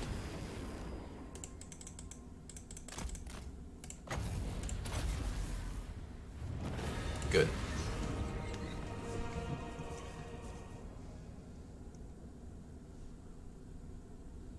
They definitely buff, or like the Vampire Coastal Lords always have tons of balance of power. Plus their units are usually pretty shit. But I do appreciate everyone being here today. I know I took a few days off, but I was getting tired of waiting for the patch. Or the hot fix, not the patch, the hot fix for the sieges.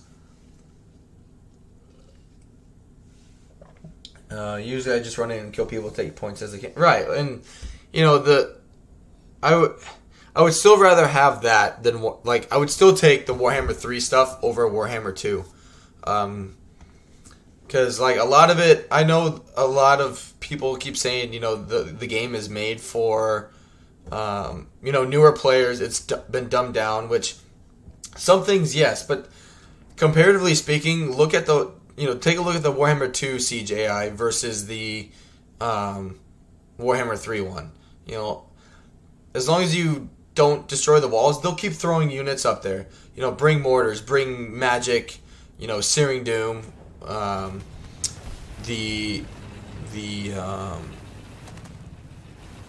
yeah, I need to occupy that. You know, like, take almost any siege and you can derp out the AI, because the AI won't do anything in Warhammer 2. They'll just sit there and take whatever you want to do with them. So at least in Warhammer 3, at least they react to you. You know what I mean? And that's my big thing, is the AI is at least trying to show, you know, signs of intelligent life, basically. You know, they're not building barricades. They're not building towers. You know, they're not placing all their units in a giant blob for a plague or something to just absolutely wreck them. They don't put a unit back in the exact same area all of the time, unless it's on the walls. They still do it on the walls, but you know, grand scheme of things, it's the AI at least is trying to be smarter than what it used to be. But then using things like stock, you know, and that's just an exploit. That's a way around the changes they've implemented, and that just comes down to, you know, how each person enjoys playing the game. That's a very dangerous army.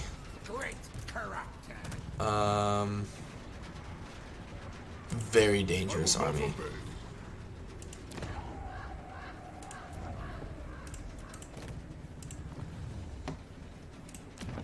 War power.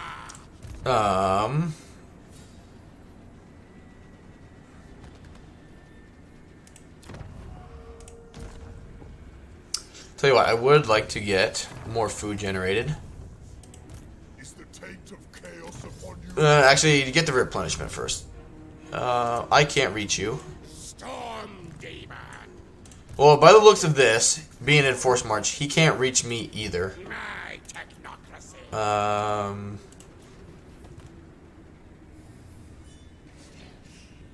Your plunder is all ours. I also want to stop her from recruiting. And I also need catapults.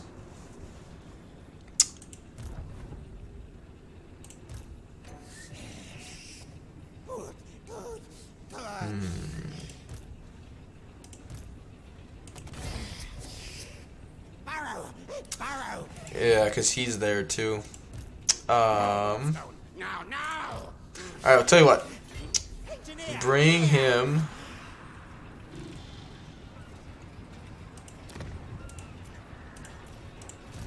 here. Have him recruit. And then we'll still send Ikit Claw down here So dreaded. to attack this settlement.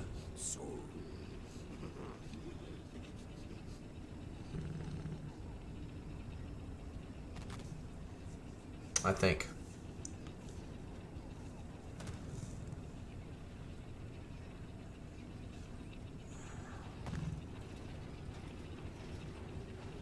Actually, come here.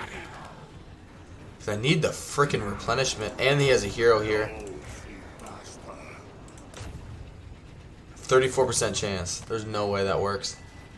Absolutely no way that succeeds.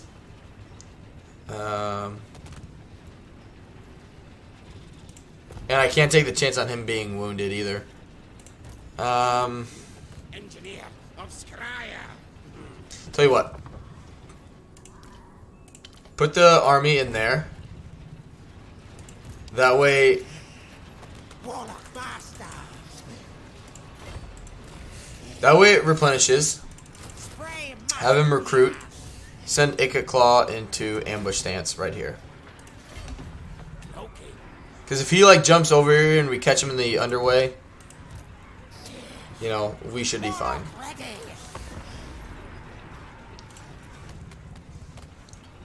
Or if he's dumb enough to come into Force March. And we'll actually be able to use, no, fuck yourself. Forgot that fucking hero was there.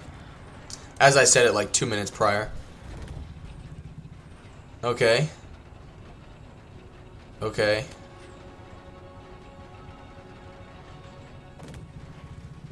That's interesting, to say the least.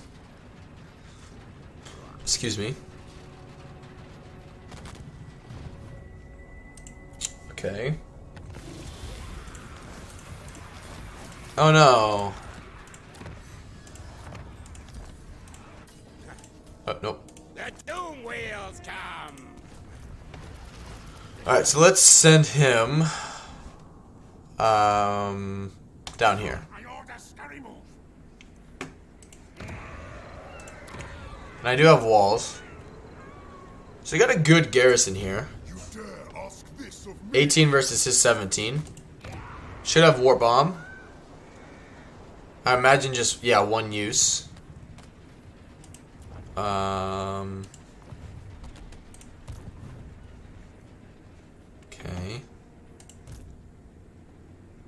Well, come over here. Send suit to war. Fight mode.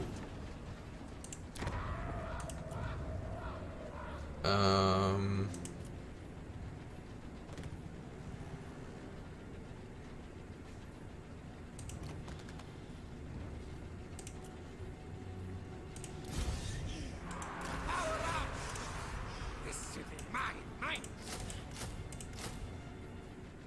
Yes, sir. Now. Good. This boy.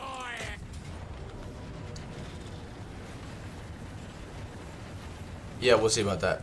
Alright, let's get in here and win this one. Plus, we'll get enough money from this fight to recruit the 4th catapult. And once Ikit gets some catapults in here, we can kind of get a little bit of a sigh of relief.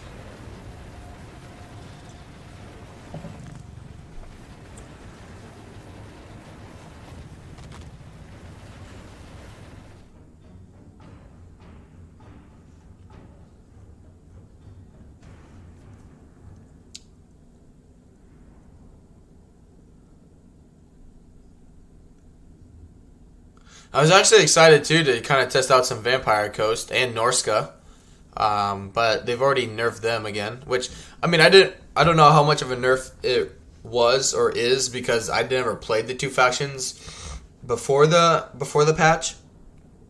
So I guess in reality, I don't know what I'm missing out on. But from what I've heard from people, it's a pretty significant. I don't even know if you'd... Like, obviously it's a debuff because they took something away, but it's something they introduced for, like, what, a month? Not even a month, like 2 weeks, and then they already took it away, so... It's more like a test trial. Alright. Kill time. This actually looks like the best place, just right here, if I had to guess. Yeah, it's like the... Because this is bad terrain in terms of shooting things. Because they can build walls here. They can build a tower right there. But yeah, I mean, it's just flat. Like, it's just really flat, really good terrain. So let's put him here. We'll have him loop around. These two can come up here. I'm now ready. And we do have some menace belows. Alright. Let's go have some fun. No!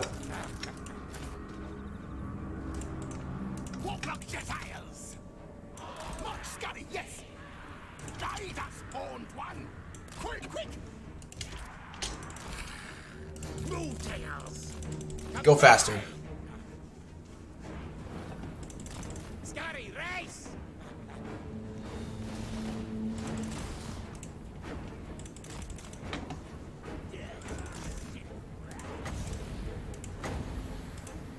Are they just like running away from me? Move tail. Warp lightning. See what I mean? Like, he just runs away. Move run.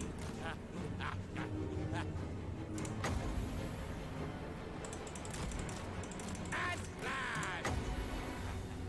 Oh man, I thought I was gonna get them both. Attack charge. To bits. Just get rid of their missile units and we'll be fine. Alright. Good, he's coming back.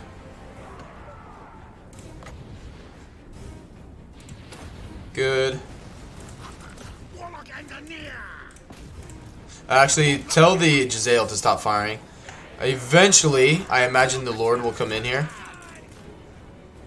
And when they do, that's when we will use the Jezzail ammo to snipe him. Good. The guy's holding up fairly well. For now. I just want to make sure he just doesn't, like, bypass anybody. Okay, you know, whatever. He's gonna blow up. Good.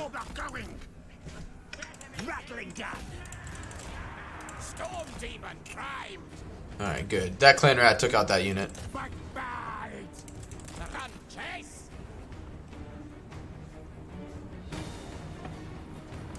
Which we do have, yeah, we do have endless drums. Okay, good. Just wanted to be sure of that. Alright, you can come over here.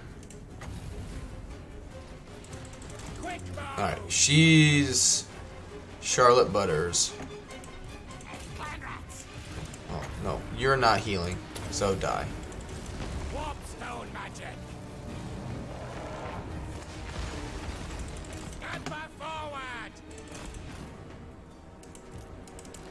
Kill more.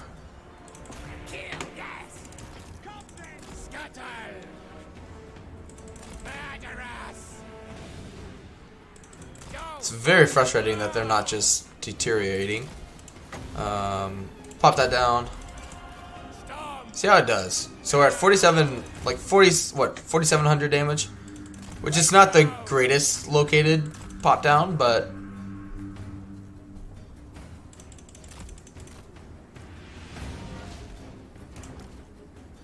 did about 3,000 damage for not a very good location in terms of putting it. So I feel like they definitely buffed that a little bit. Like they had to have done that.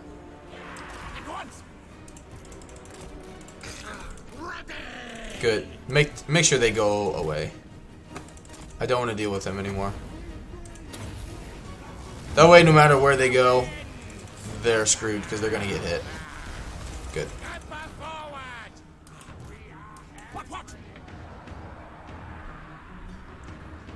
Let them regenerate some of their ammo.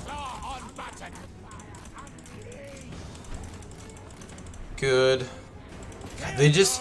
I think they decreased how fast a unit deteriorates, because... like, they just don't anymore. It's very, very slow paced. Very slow paced. Alright, come on. Come over here. They just like know what I'm trying to get them to do, and they're not doing it, you know? How dare the AI have somewhat of a brain?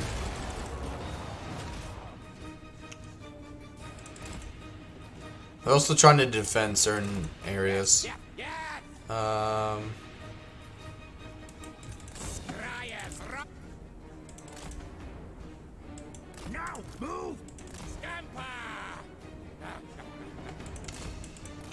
Let's see.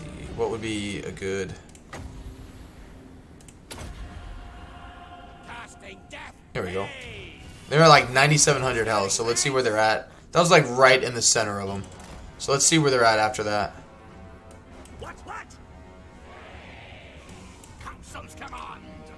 Can move you up a little bit. Just don't want to get in range of the tower, because then they'll start shooting at me. Did about 4,000 damage on that unit. It's not bad. Council's command. Quick. Good. No. Don't let them rout. Oh, okay. It's Sartosa infantry. Never mind. I was like, why are they not just disintegrating? But it's Sartosan. They are humans, so I guess that's acceptable. We obey.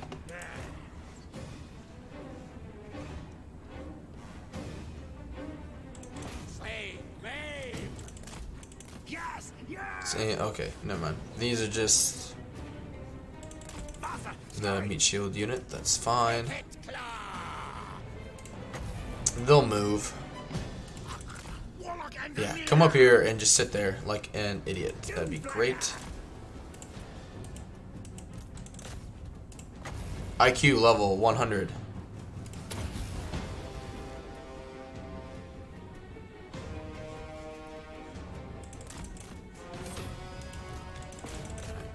They should be fine in dealing with that unit. Should be.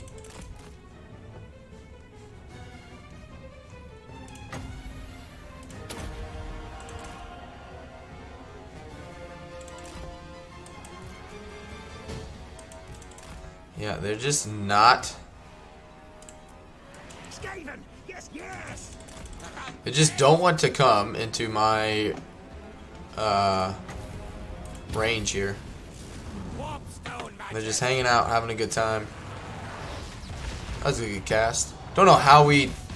Maybe we did already get it, but Now, ready now! I don't know how we haven't gotten the victory in our grasp note.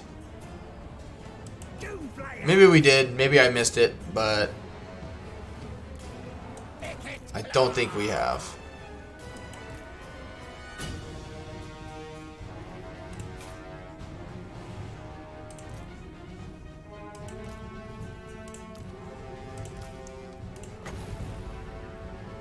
Come on, more units.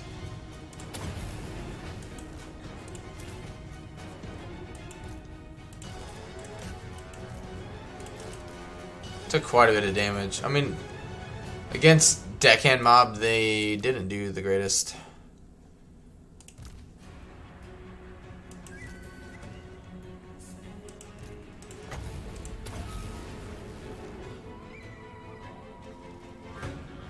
Ikit Claw himself may have been able to do this, other than the Lord. But yeah, the Lord's just gonna sit there and camp the whole time. Send the Doom Flayers around and attack the Sartosa militia. I think that's what's here is the militia, not the deckhand mob. Oh no, there are deckhand mobs. Alright, so where's this one anchored to? Up here? Yep. Alright. Go deal with the Sartosa infantry. Come deal with the militia. There's the army losses.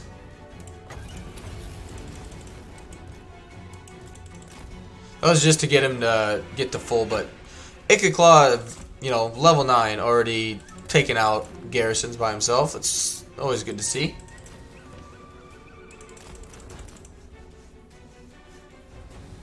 Yeah, it's just gonna take a little time for him to die.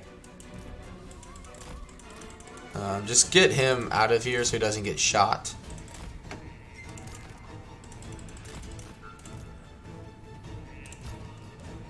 But we're slowly getting back into better shape. It was looking a little bleak there for a little bit, but we're good now. Just let him die.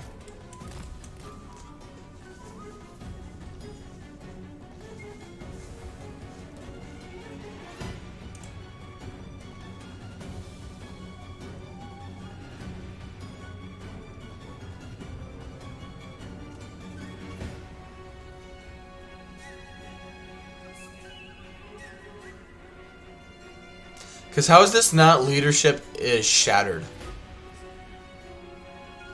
You know, army losses, like, should be, yeah, like,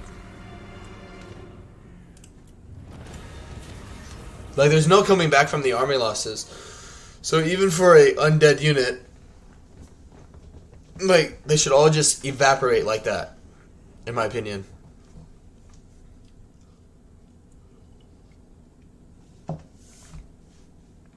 But, yeah, it's definitely not going to be a Pyrrhic victory. Because that's one thing that's annoying, too, is, like, they did have a good-sized garrison, they did have a good-sized army, but, like, if this was an open field battle, like, it may have been a little uglier just because they would have actually been moving around, but I don't know. Speaking, like, I bring that up because of, like, auto-resolve, you know? But I also don't know how the hell you'd ever balance auto-resolve not to just be... Because you don't want to make it make sense too much, because then people just build armies that are, you know, auto-resolve friendly, and then they're like, oh yeah, auto-resolve is a bunch of shit. You know, I just build this army every single time and never have to fight a battle manually.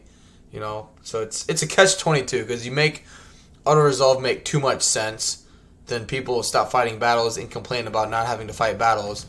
You make auto-resolve too unfriendly, and then you have people complaining that they can't auto-resolve.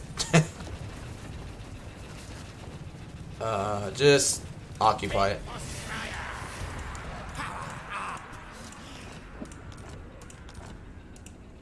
Alright. Warlock, master of Scry. Good. Alright, what do you need? We're going up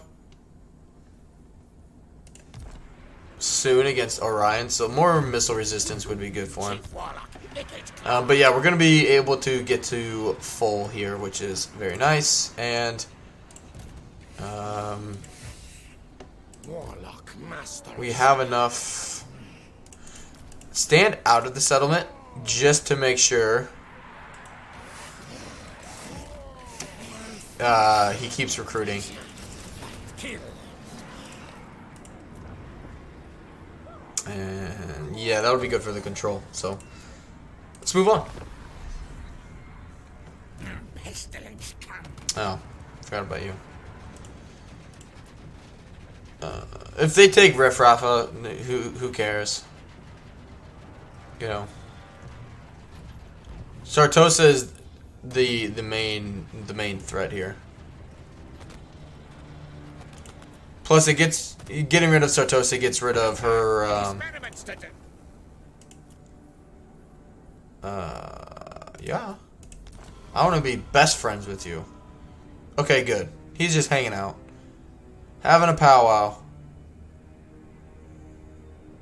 I don't think he's close enough to get ambushed, though. Yeah, there's no way we win in that. No way. That's fine. Again, not a concern at all. Where are they at?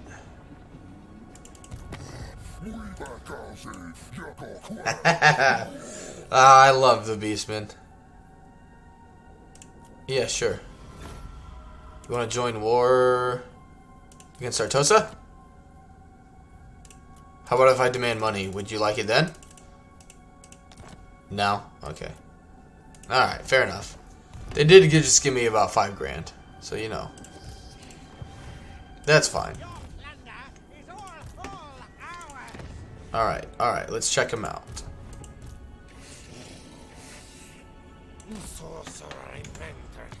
Can we actually reach him?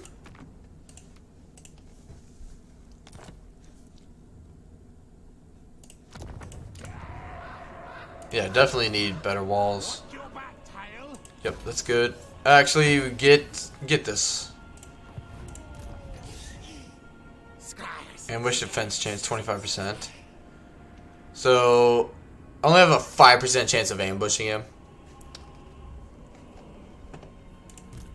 Yes, no, yes! You will be flogged. Ooh, that's a problem. Mouth full of urchin.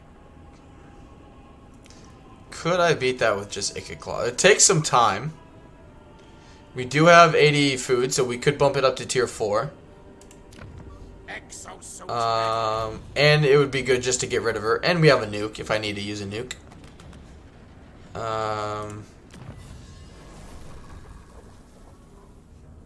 Yep, get to monstrous plans now. Engineer of Scryer.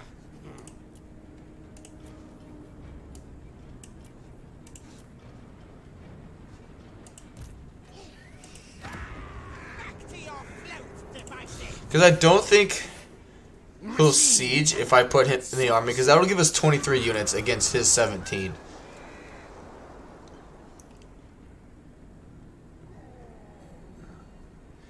They do have more melee attack. So, meaning auto-resolve is going to favor them more because of that. Just because they have that extra, what was it? 10 melee attack for 10 turns. No.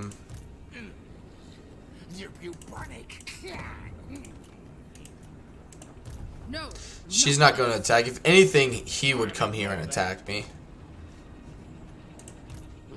Science, sorcery, death. Decisions. Decisions. We do have a nuke.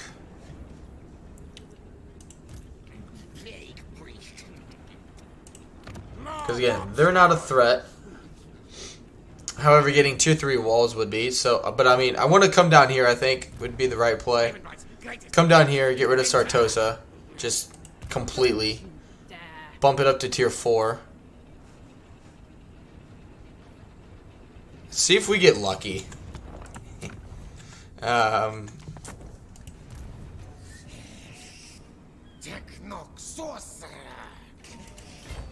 don't have channeling stance. He won't be dumb enough to make that attack, surely. So just pop him in there. He won't be dumb enough to do that.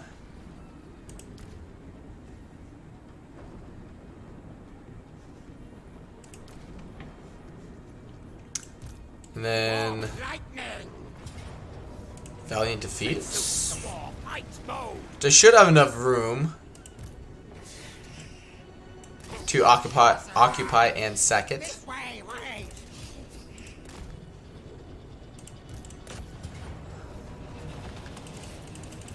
No, gotta fight it manually, which is fine.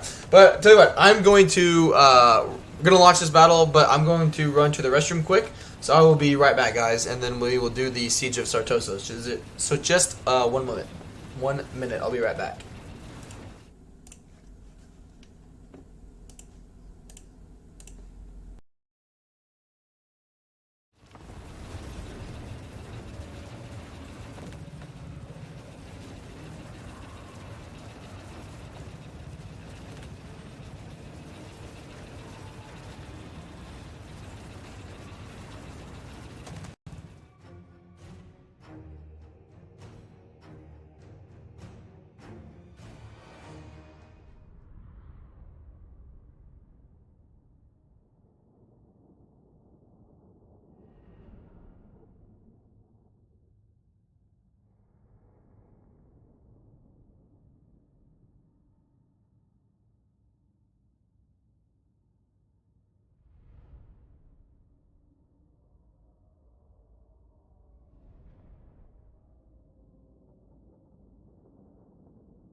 Alright, thanks guys for being patient. Again, thank you guys for the turnout today. Turnout's been amazing for an early morning stream, so thank you guys for being here. Just in case you haven't, don't forget to leave a like and subscribe.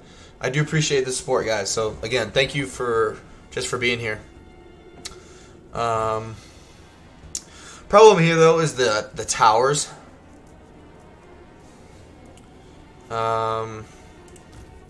Because we don't have actual artillery to get rid of them.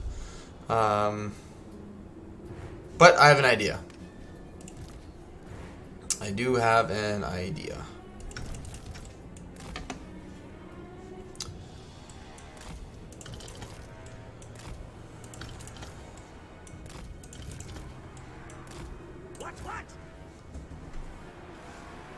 This map is very difficult to kind of derp out as well.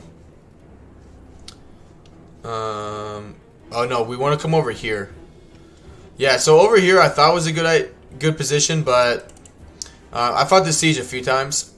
But the map, like when you actually get your guns in here, the map, like the terrain is really, really bad. It's very like upward angled, which is not good, but here is fairly flat. Storm demon primed. So let's bring these guys up. This should feel more like Warhammer 2 with this kind of siege. You guys should be used to this if you play Skaven. I left like a long time ago, and I was 7 even long. Yes, you have been, Sedgwell. Ikit claw. I still can't believe it's been a year since I've had the channel. Agree. Alright, it's gonna be very tight fitting to get in here. Ikit claw. Very tight fitting. Move, run. Which he can heal, so it's not a big deal if he takes a little bit of damage here. You know what's funny? Is the gate bug that was introduced in Warhammer 2, the AI does it all the time now. I swear in every siege I do, they are always doing the fucking goddamn gate bug on me. Every time.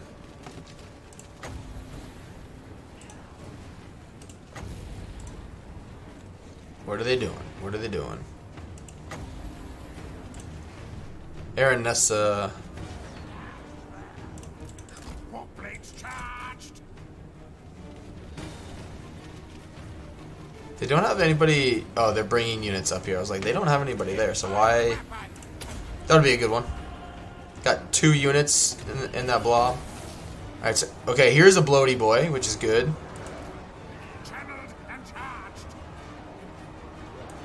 Yeah, look at that. Real time. They have definitely had to buff that. Yeah, they open the door, but then they're very smart about it. They'll open the door and then they'll open it. You'll get dragged in like because of melee and whatnot, and then they'll close it on you right away. So they're very intelligent about it. Very, very intelligent. Right.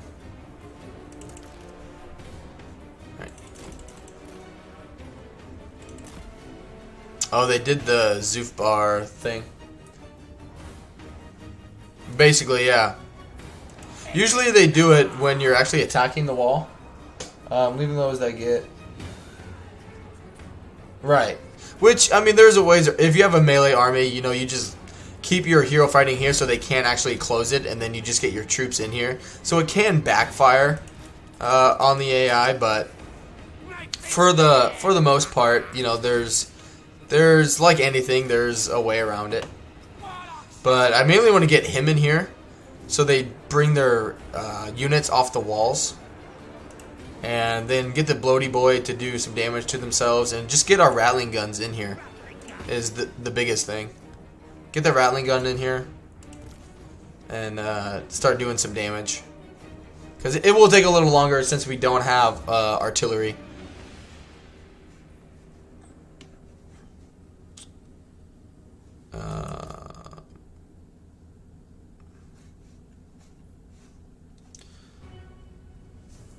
Because, yeah, just if we had artillery, we just would obviously be able to get rid of the tower, and we wouldn't have to worry about it, is all.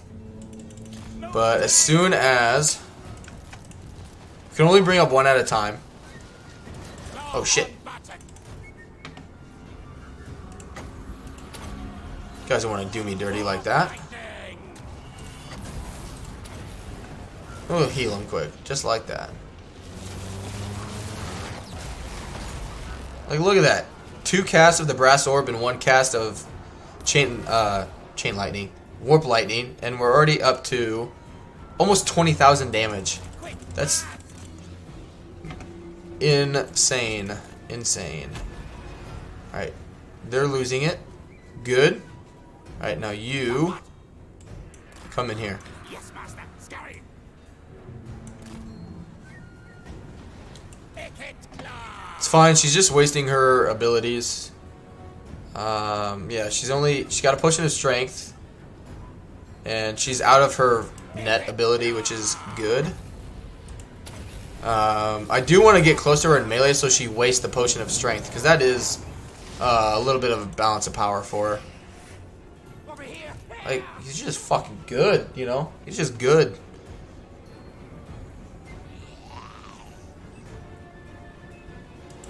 Rattling gun. Kill contraptions at hand. Okay, we got plenty of wins yet, too. Oh, shit. Did not mean to do that. Sorry, guys. Good. They're in position. Shoot her.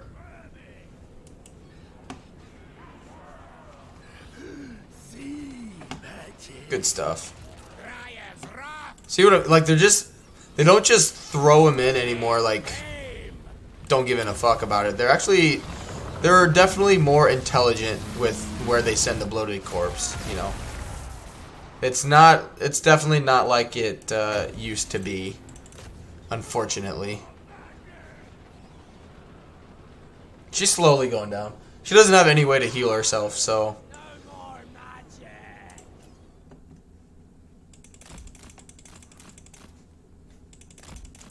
We just need to bring her over here, which she might run away. Who knows?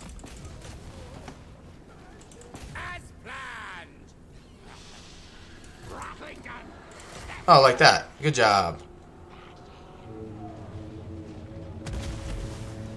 Good stuff. Took out 2 units.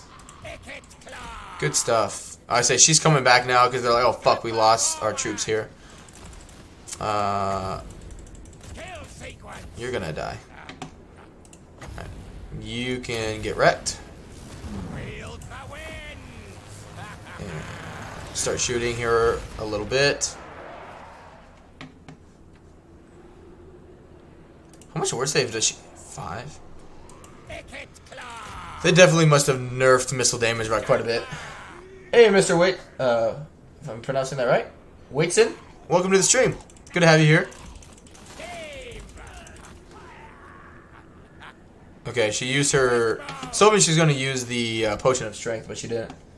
But yeah, I mean, again, welcome, welcome, and thank you guys for being here today. It's been a really good turnout. I just apologize about being late.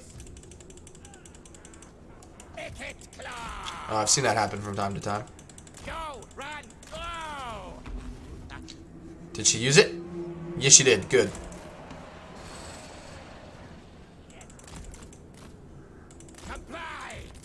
Come on, keep shooting. Just gotta keep her.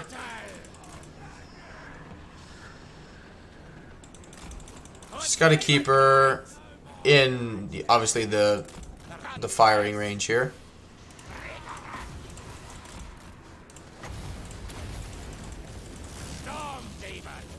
Without blocking our shots.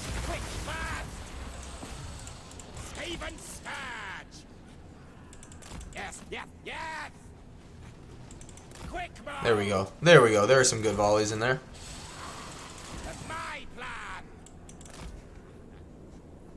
Oh.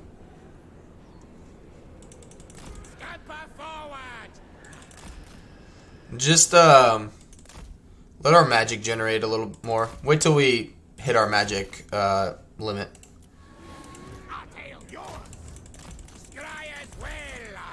She used.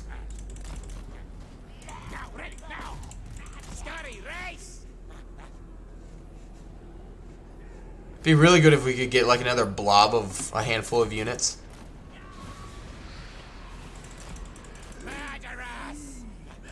Like her leadership. Okay, it goes down a little bit.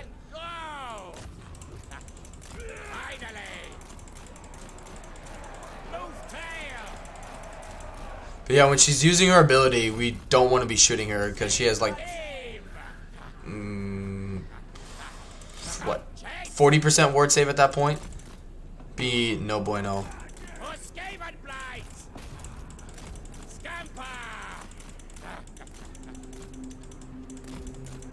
It's actually not going to take as long as I thought it was going to.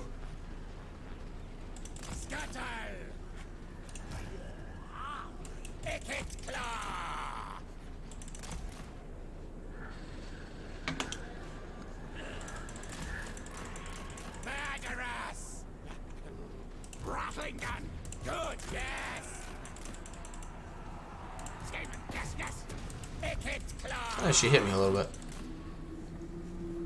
Good for her. Move, run!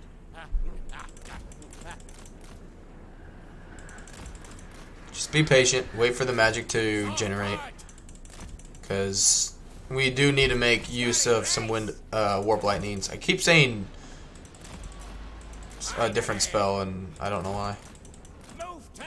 I don't know why either.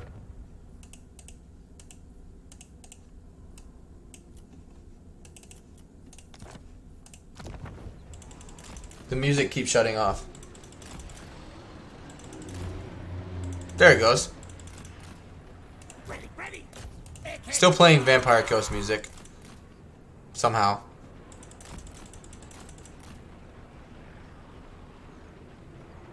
Come on, kill her, kill her. She doesn't disintegrate. No, she's technically not a Run, chase! zombie. She's like a female version of Davy Jones. Comply! Come on back. Go, run, go! Where treasure? Come on. Alright, whatever. Time to die! Alright, no, get out of there now. Yeah, he just knocked her over. As will!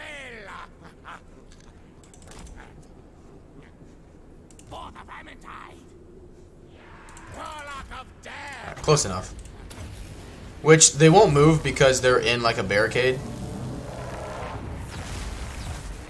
Quick mode! That's a good indication, even if typically the AI will avoid spells like that, but if they're standing on top of a barricade like that, they won't move. Rattling They value holding that position, even though they're a missile unit in a building that provides melee debuffs. They would rather stay on that position because they think it values them more, instead of, you know, moving out of the spell that's obviously going to hurt them. Doesn't quite make sense. Alright, this should be it for her. Murderous! Scamper! And we want her dead. We don't want her to rout. She needs to die. Okay, good. Aim! Good. Alright, now you come up. Ikit! Now we just need to have some fun with them. How much? They got quite a few units left. If we look, yeah, they got over 1,400. So we need to do. Forward! We need to have some fun with them. Let's bring him in as well.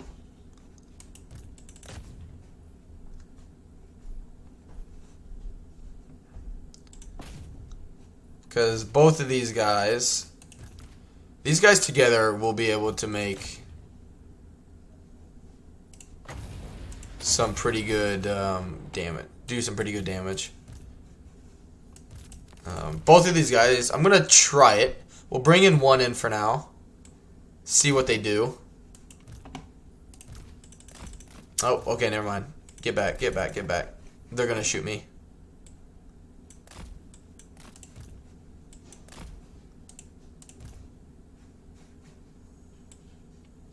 Okay, can't place it in there. Like, it's just awkward that the music stops playing. I know you guys just love hearing only my voice, but it doesn't quite make sense. Alright, let's get him in there as well. Because eventually, they've already been down 300 since then. Should get the army losses here. Not too far off. Because, yeah, the balance of power is in their ammunition.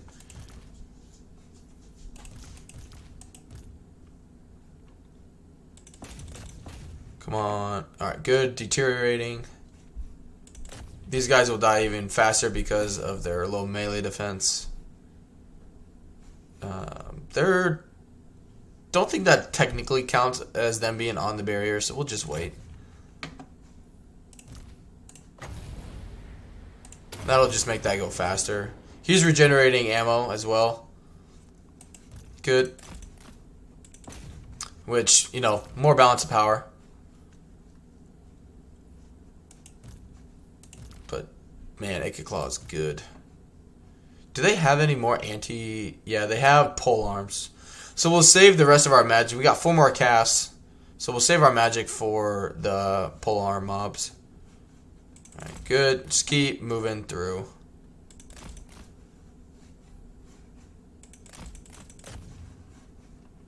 Capturing... Ooh, we might actually be able to get the bombers here to bomb their own unit. Maybe. Nope. I've gotten them to do it in the past. But yeah, we're anti-infantry by a pretty significant amount. So I think that applies to the melee attack, right? If I remember correctly. So that's over 70 melee attack. I think 71.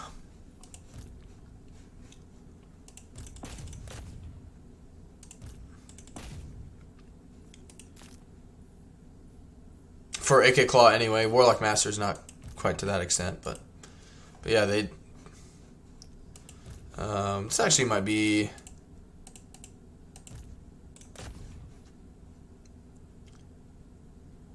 cool.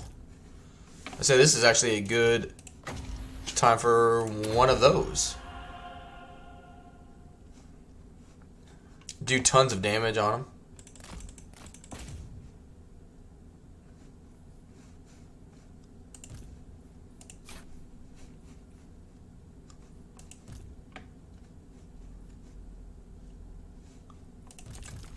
Good. Shit, get a cast in. Just for his second wind serum. Good, look at that. There we go. That actually didn't take as long as I thought it would. But yeah, giving all the legendary lords siege attacker is huge. Lets you expand much faster.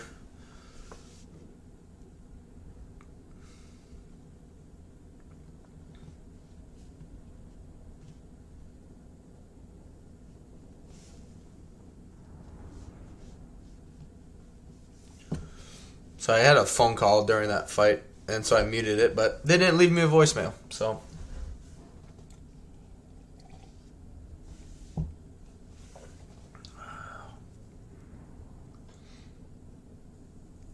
But yeah, definitely be continuing this campaign through the weekend now. Unless we get to a point in the campaign tomorrow morning before I go to work, where we're starting to do more siege, like defensive sieges. Then I may wait a little bit until the hotfix comes out, but hopefully it's out either late today or tomorrow morning. Because I don't want to have to stop this campaign in the middle of it, because we're getting to the point in terms of expansion and just general progress of the campaign where we're fighting more defensive sieges and it keeps crashing. Alright, sack it. And Master Engineer. there we go. And that's the end of Sartosa. Walls. Yeah, it's cheap and it makes us good money. Food. That's pretty good money. But I need Skaven corruption, I need public order, and I need money. Son of a bitch. Alright, that's fine. We'll get the money building next turn, it's fine. Warp lightning. Good. More warpstone. And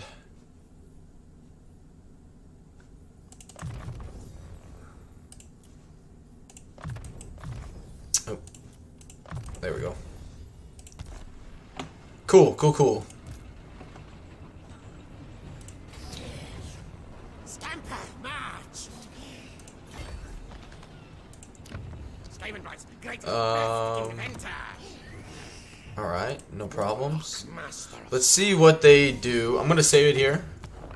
I want to see what they do over the intern here. Come on. I really doubt they'll attack me. Obviously, they can launch the attack, and he is unbreakable. I don't think he'll attack. I really don't think the AI will make that decision. But you never know. They might. I've seen them do dumber things.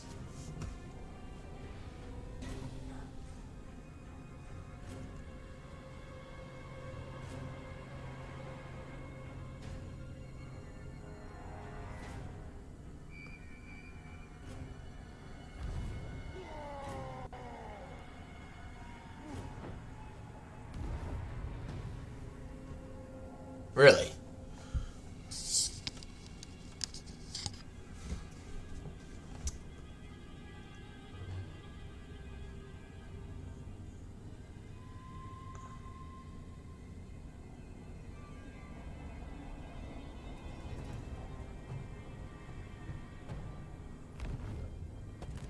Yep, that's fine.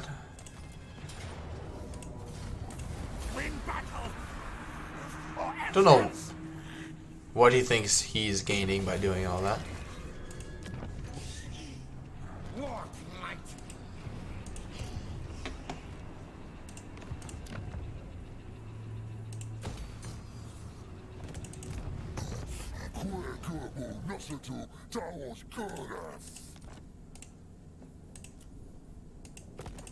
You better fuck off or else I will attack you. See, I've never had Morgar become so fucking pathetic.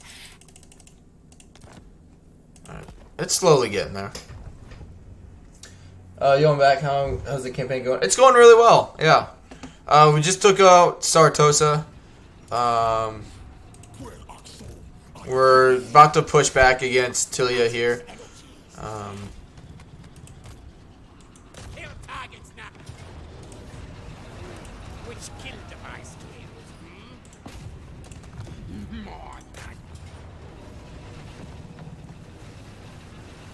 They should attack me, right?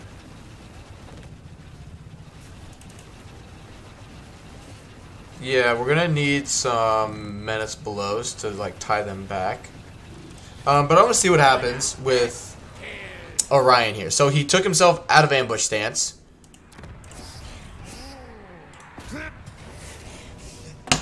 Master engineer.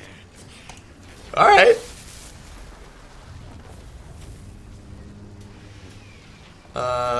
Yeah, take the money.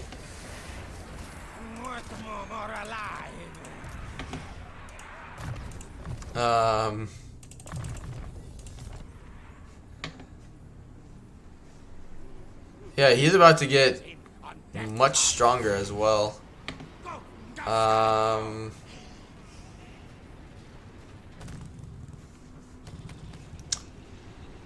Let's see.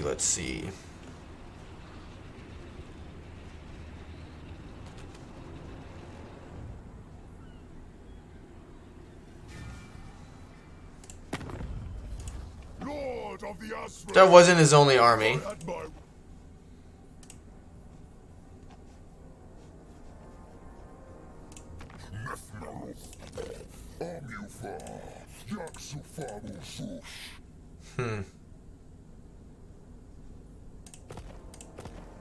Yeah, if we could get them to go to war with each other, that'd be good. Alright, leadership. Leadership is going to be an issue. Plus, it's a settlement siege. What's it look like?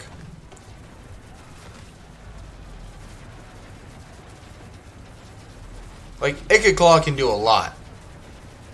But not enough for all of this. I don't think.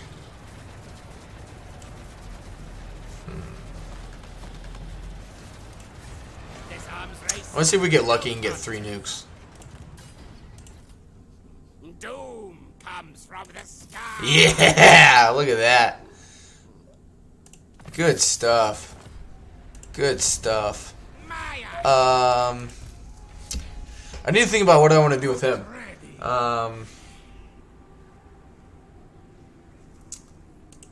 Because that'll put Taliesin back on the back burner for a while, which is good. Upgrade that for money. But it's whether or not I force march him here, or do I come here, jump. That way Ikit can take this and then keep moving on. I don't know.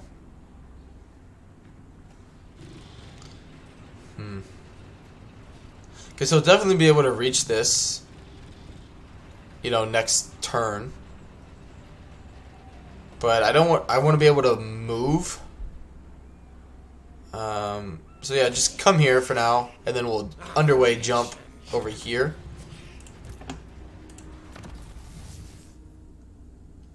No. I'll give that to Ikit. Give this guy this one. Alright. Alright, alright.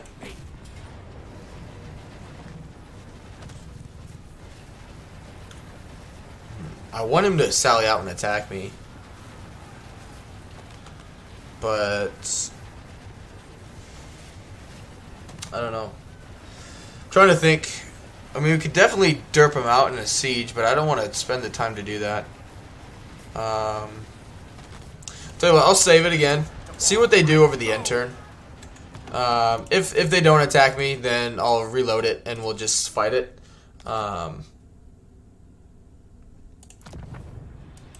Absolutely not. Cause yeah, we need to get there like now, because they got this to tier 3, and I don't want them to get, which will have catapults. So I guess that's not that big of a deal. Time is it? 7:22. Okay. Just trying to think of time, because it is getting closer to the time where I have to end the stream, because, you know, work and whatnot. That still doesn't work. Fun fact. As far as I know. Because all they said with the threat mechanic was that it would drag in the, or what was it? That your vassals or allies or whatever would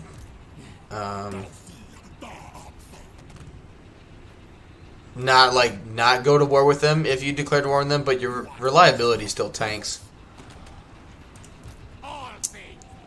Let's see. Yeah, well, I saved it, so we'll see. We'll see how it goes.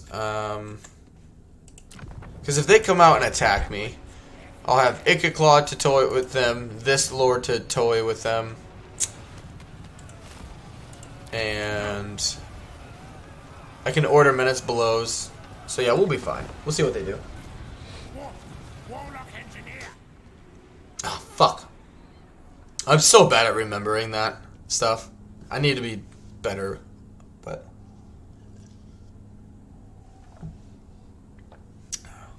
I'll threaten him next turn. Or, you know, give him a warning, because I don't want him to just sit there raiding me forever. I can fight you. Yeah, it's fine. That always happens. It's going to happen. You can't avoid that one.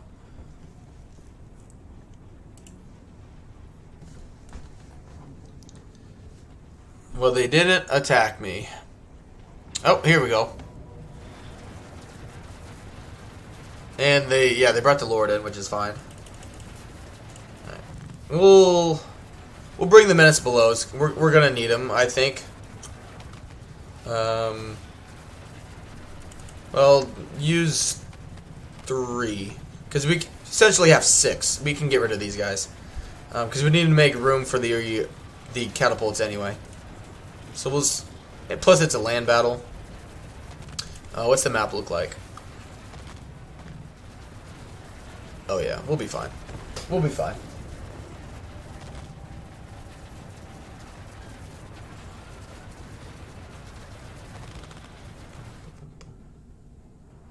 Yeah, probably, depending on how long this fight takes, it might be a good stopping point of the stream. And I'll see who's streaming. And send you guys that way if you are not already there or watching someone. as well as myself.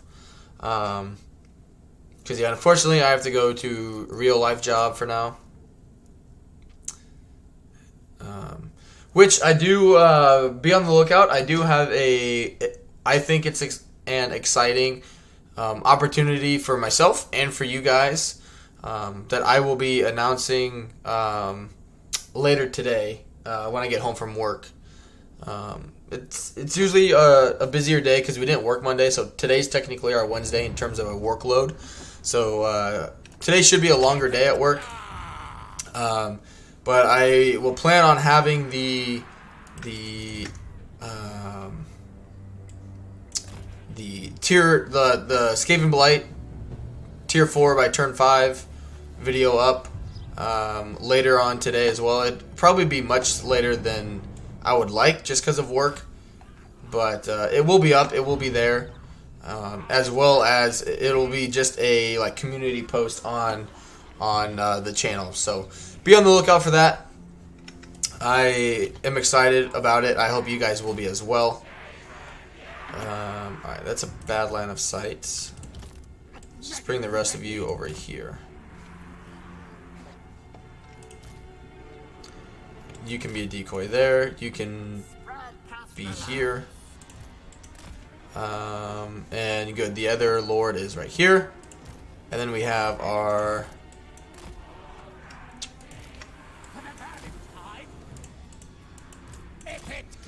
Because it might be nuke time.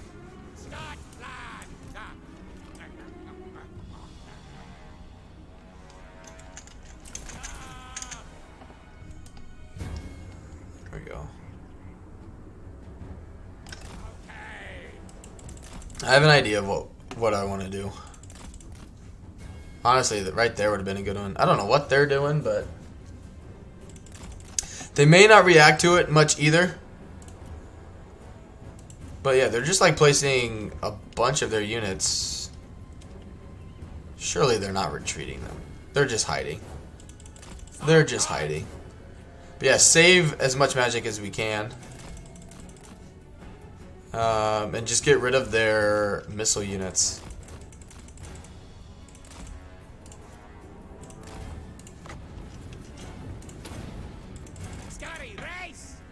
Ooh, can we get him to charge me?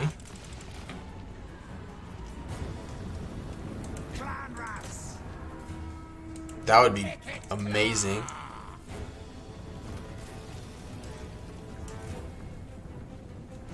That didn't make any sense.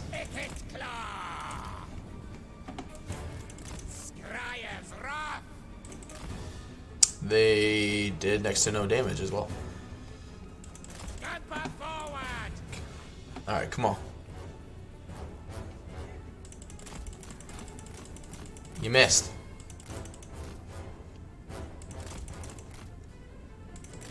Follow me. There we go.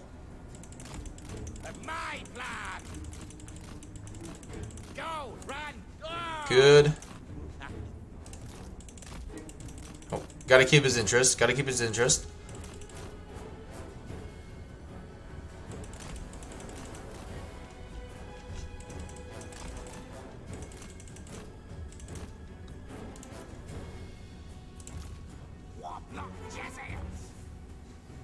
And then, you know, you gotta hit him. It's a big part. You gotta hit him. So that's what? 1, 2, 3, 4, 5 units.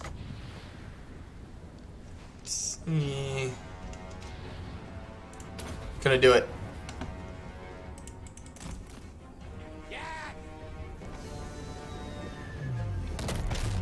Not bad. Not bad. Oh shit. Channeled and charged. That deal. Creaky shriek. Move tail. Slayers. Alright, we need... It's pretty good. We got quite a few units off the field there. Oh shit. Forgot about you. Reposition you if you're not gonna fire.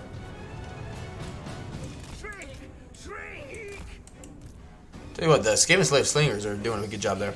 Alright, get you over here.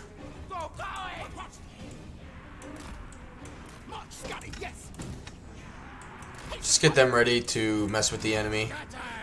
Nope, because they got that there. Come. Take him off the field, or kill him at the very least.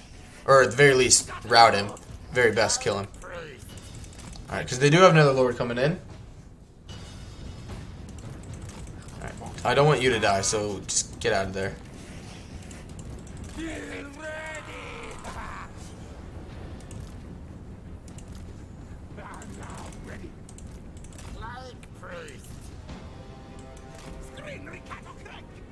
Because, yeah, we have the means to win here.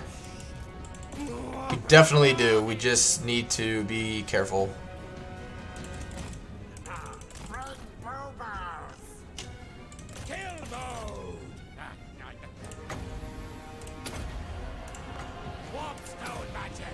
Good. Because if we're able to take out his or their missiles, excuse me, we'll be in a much better situation. Much better.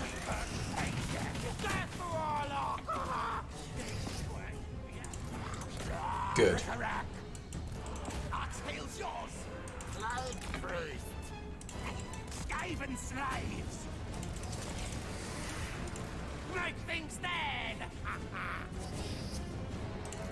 Right, you stop them.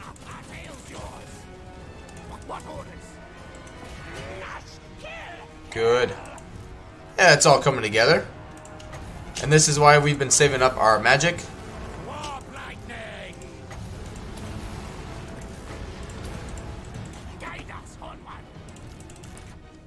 Good, just take him off the field. Because he doesn't really need to die necessarily.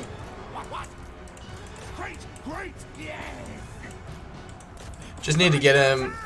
Bye-bye. Good. Oh, this is going smoothly.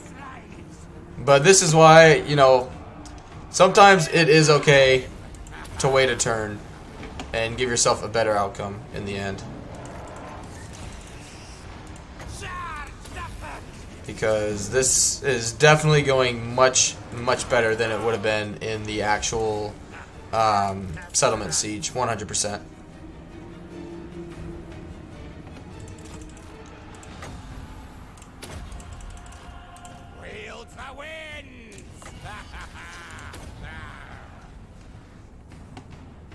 Good.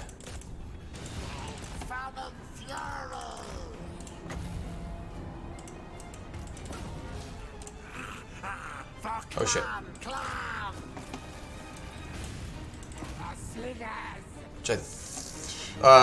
Have him save his ammo. In case that lord gets too close and friendly.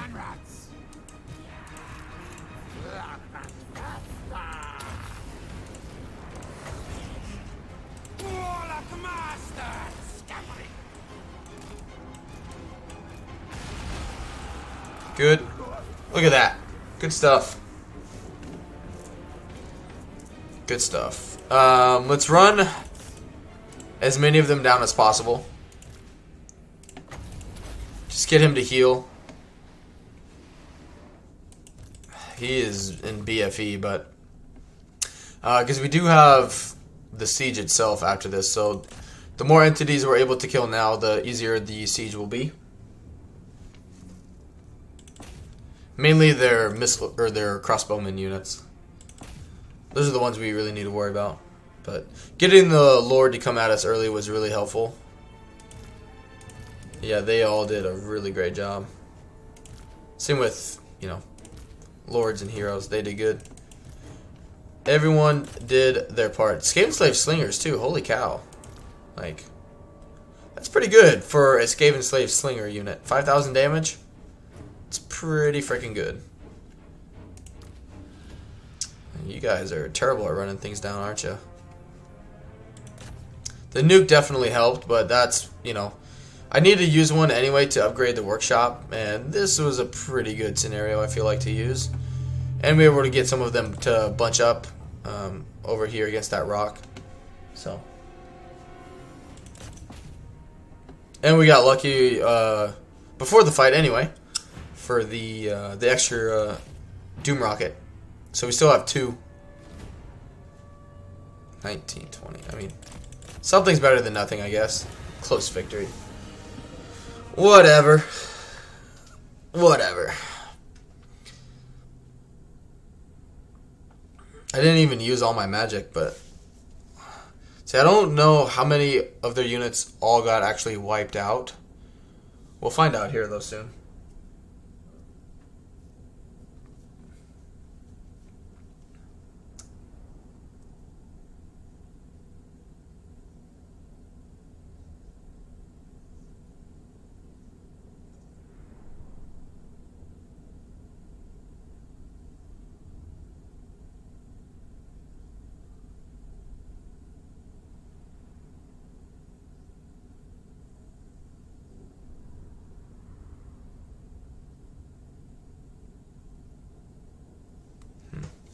But yeah, I think we'll still end it here. It's a little earlier than I normally would have ended, like 20-30 minutes earlier.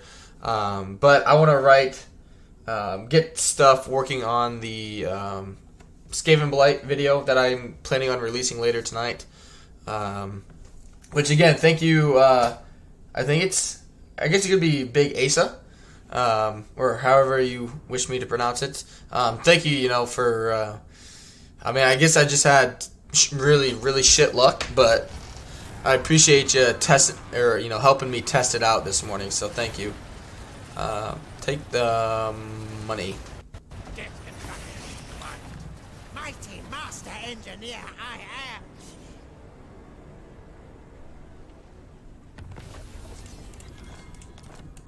am. Alright.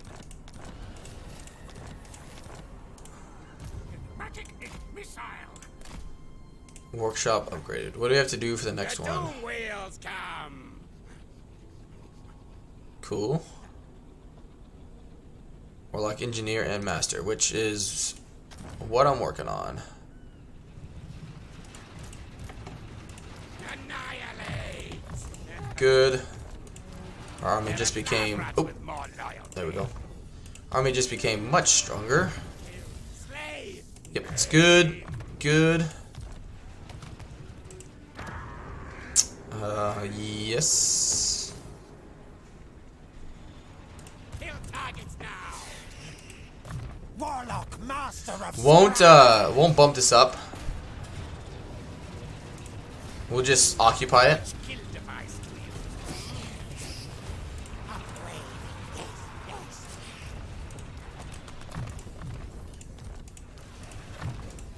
Good. For weapons All good testing. levels up. Oh yeah, give him more missile resistance. I should have sacked it and let the other guy occupy it. Warlock master of scrap. Yeah, just come right.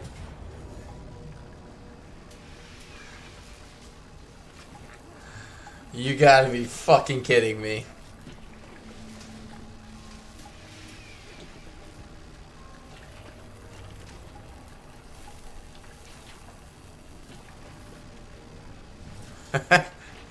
Well, we'll start the next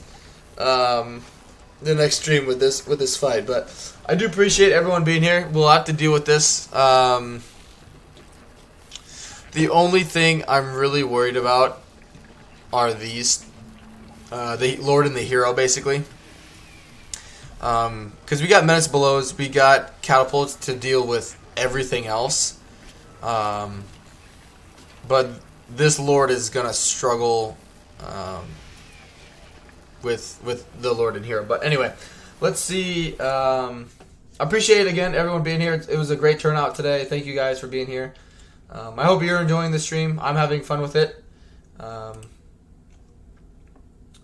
yeah, it looks like if I mute it here quick, Legend is streaming, so I'll just pop in his link. So here is a link to his stream if you guys want to go check him out. I'll probably be there for a little bit while working on stuff. But again, thank you guys for being here today. I appreciate it.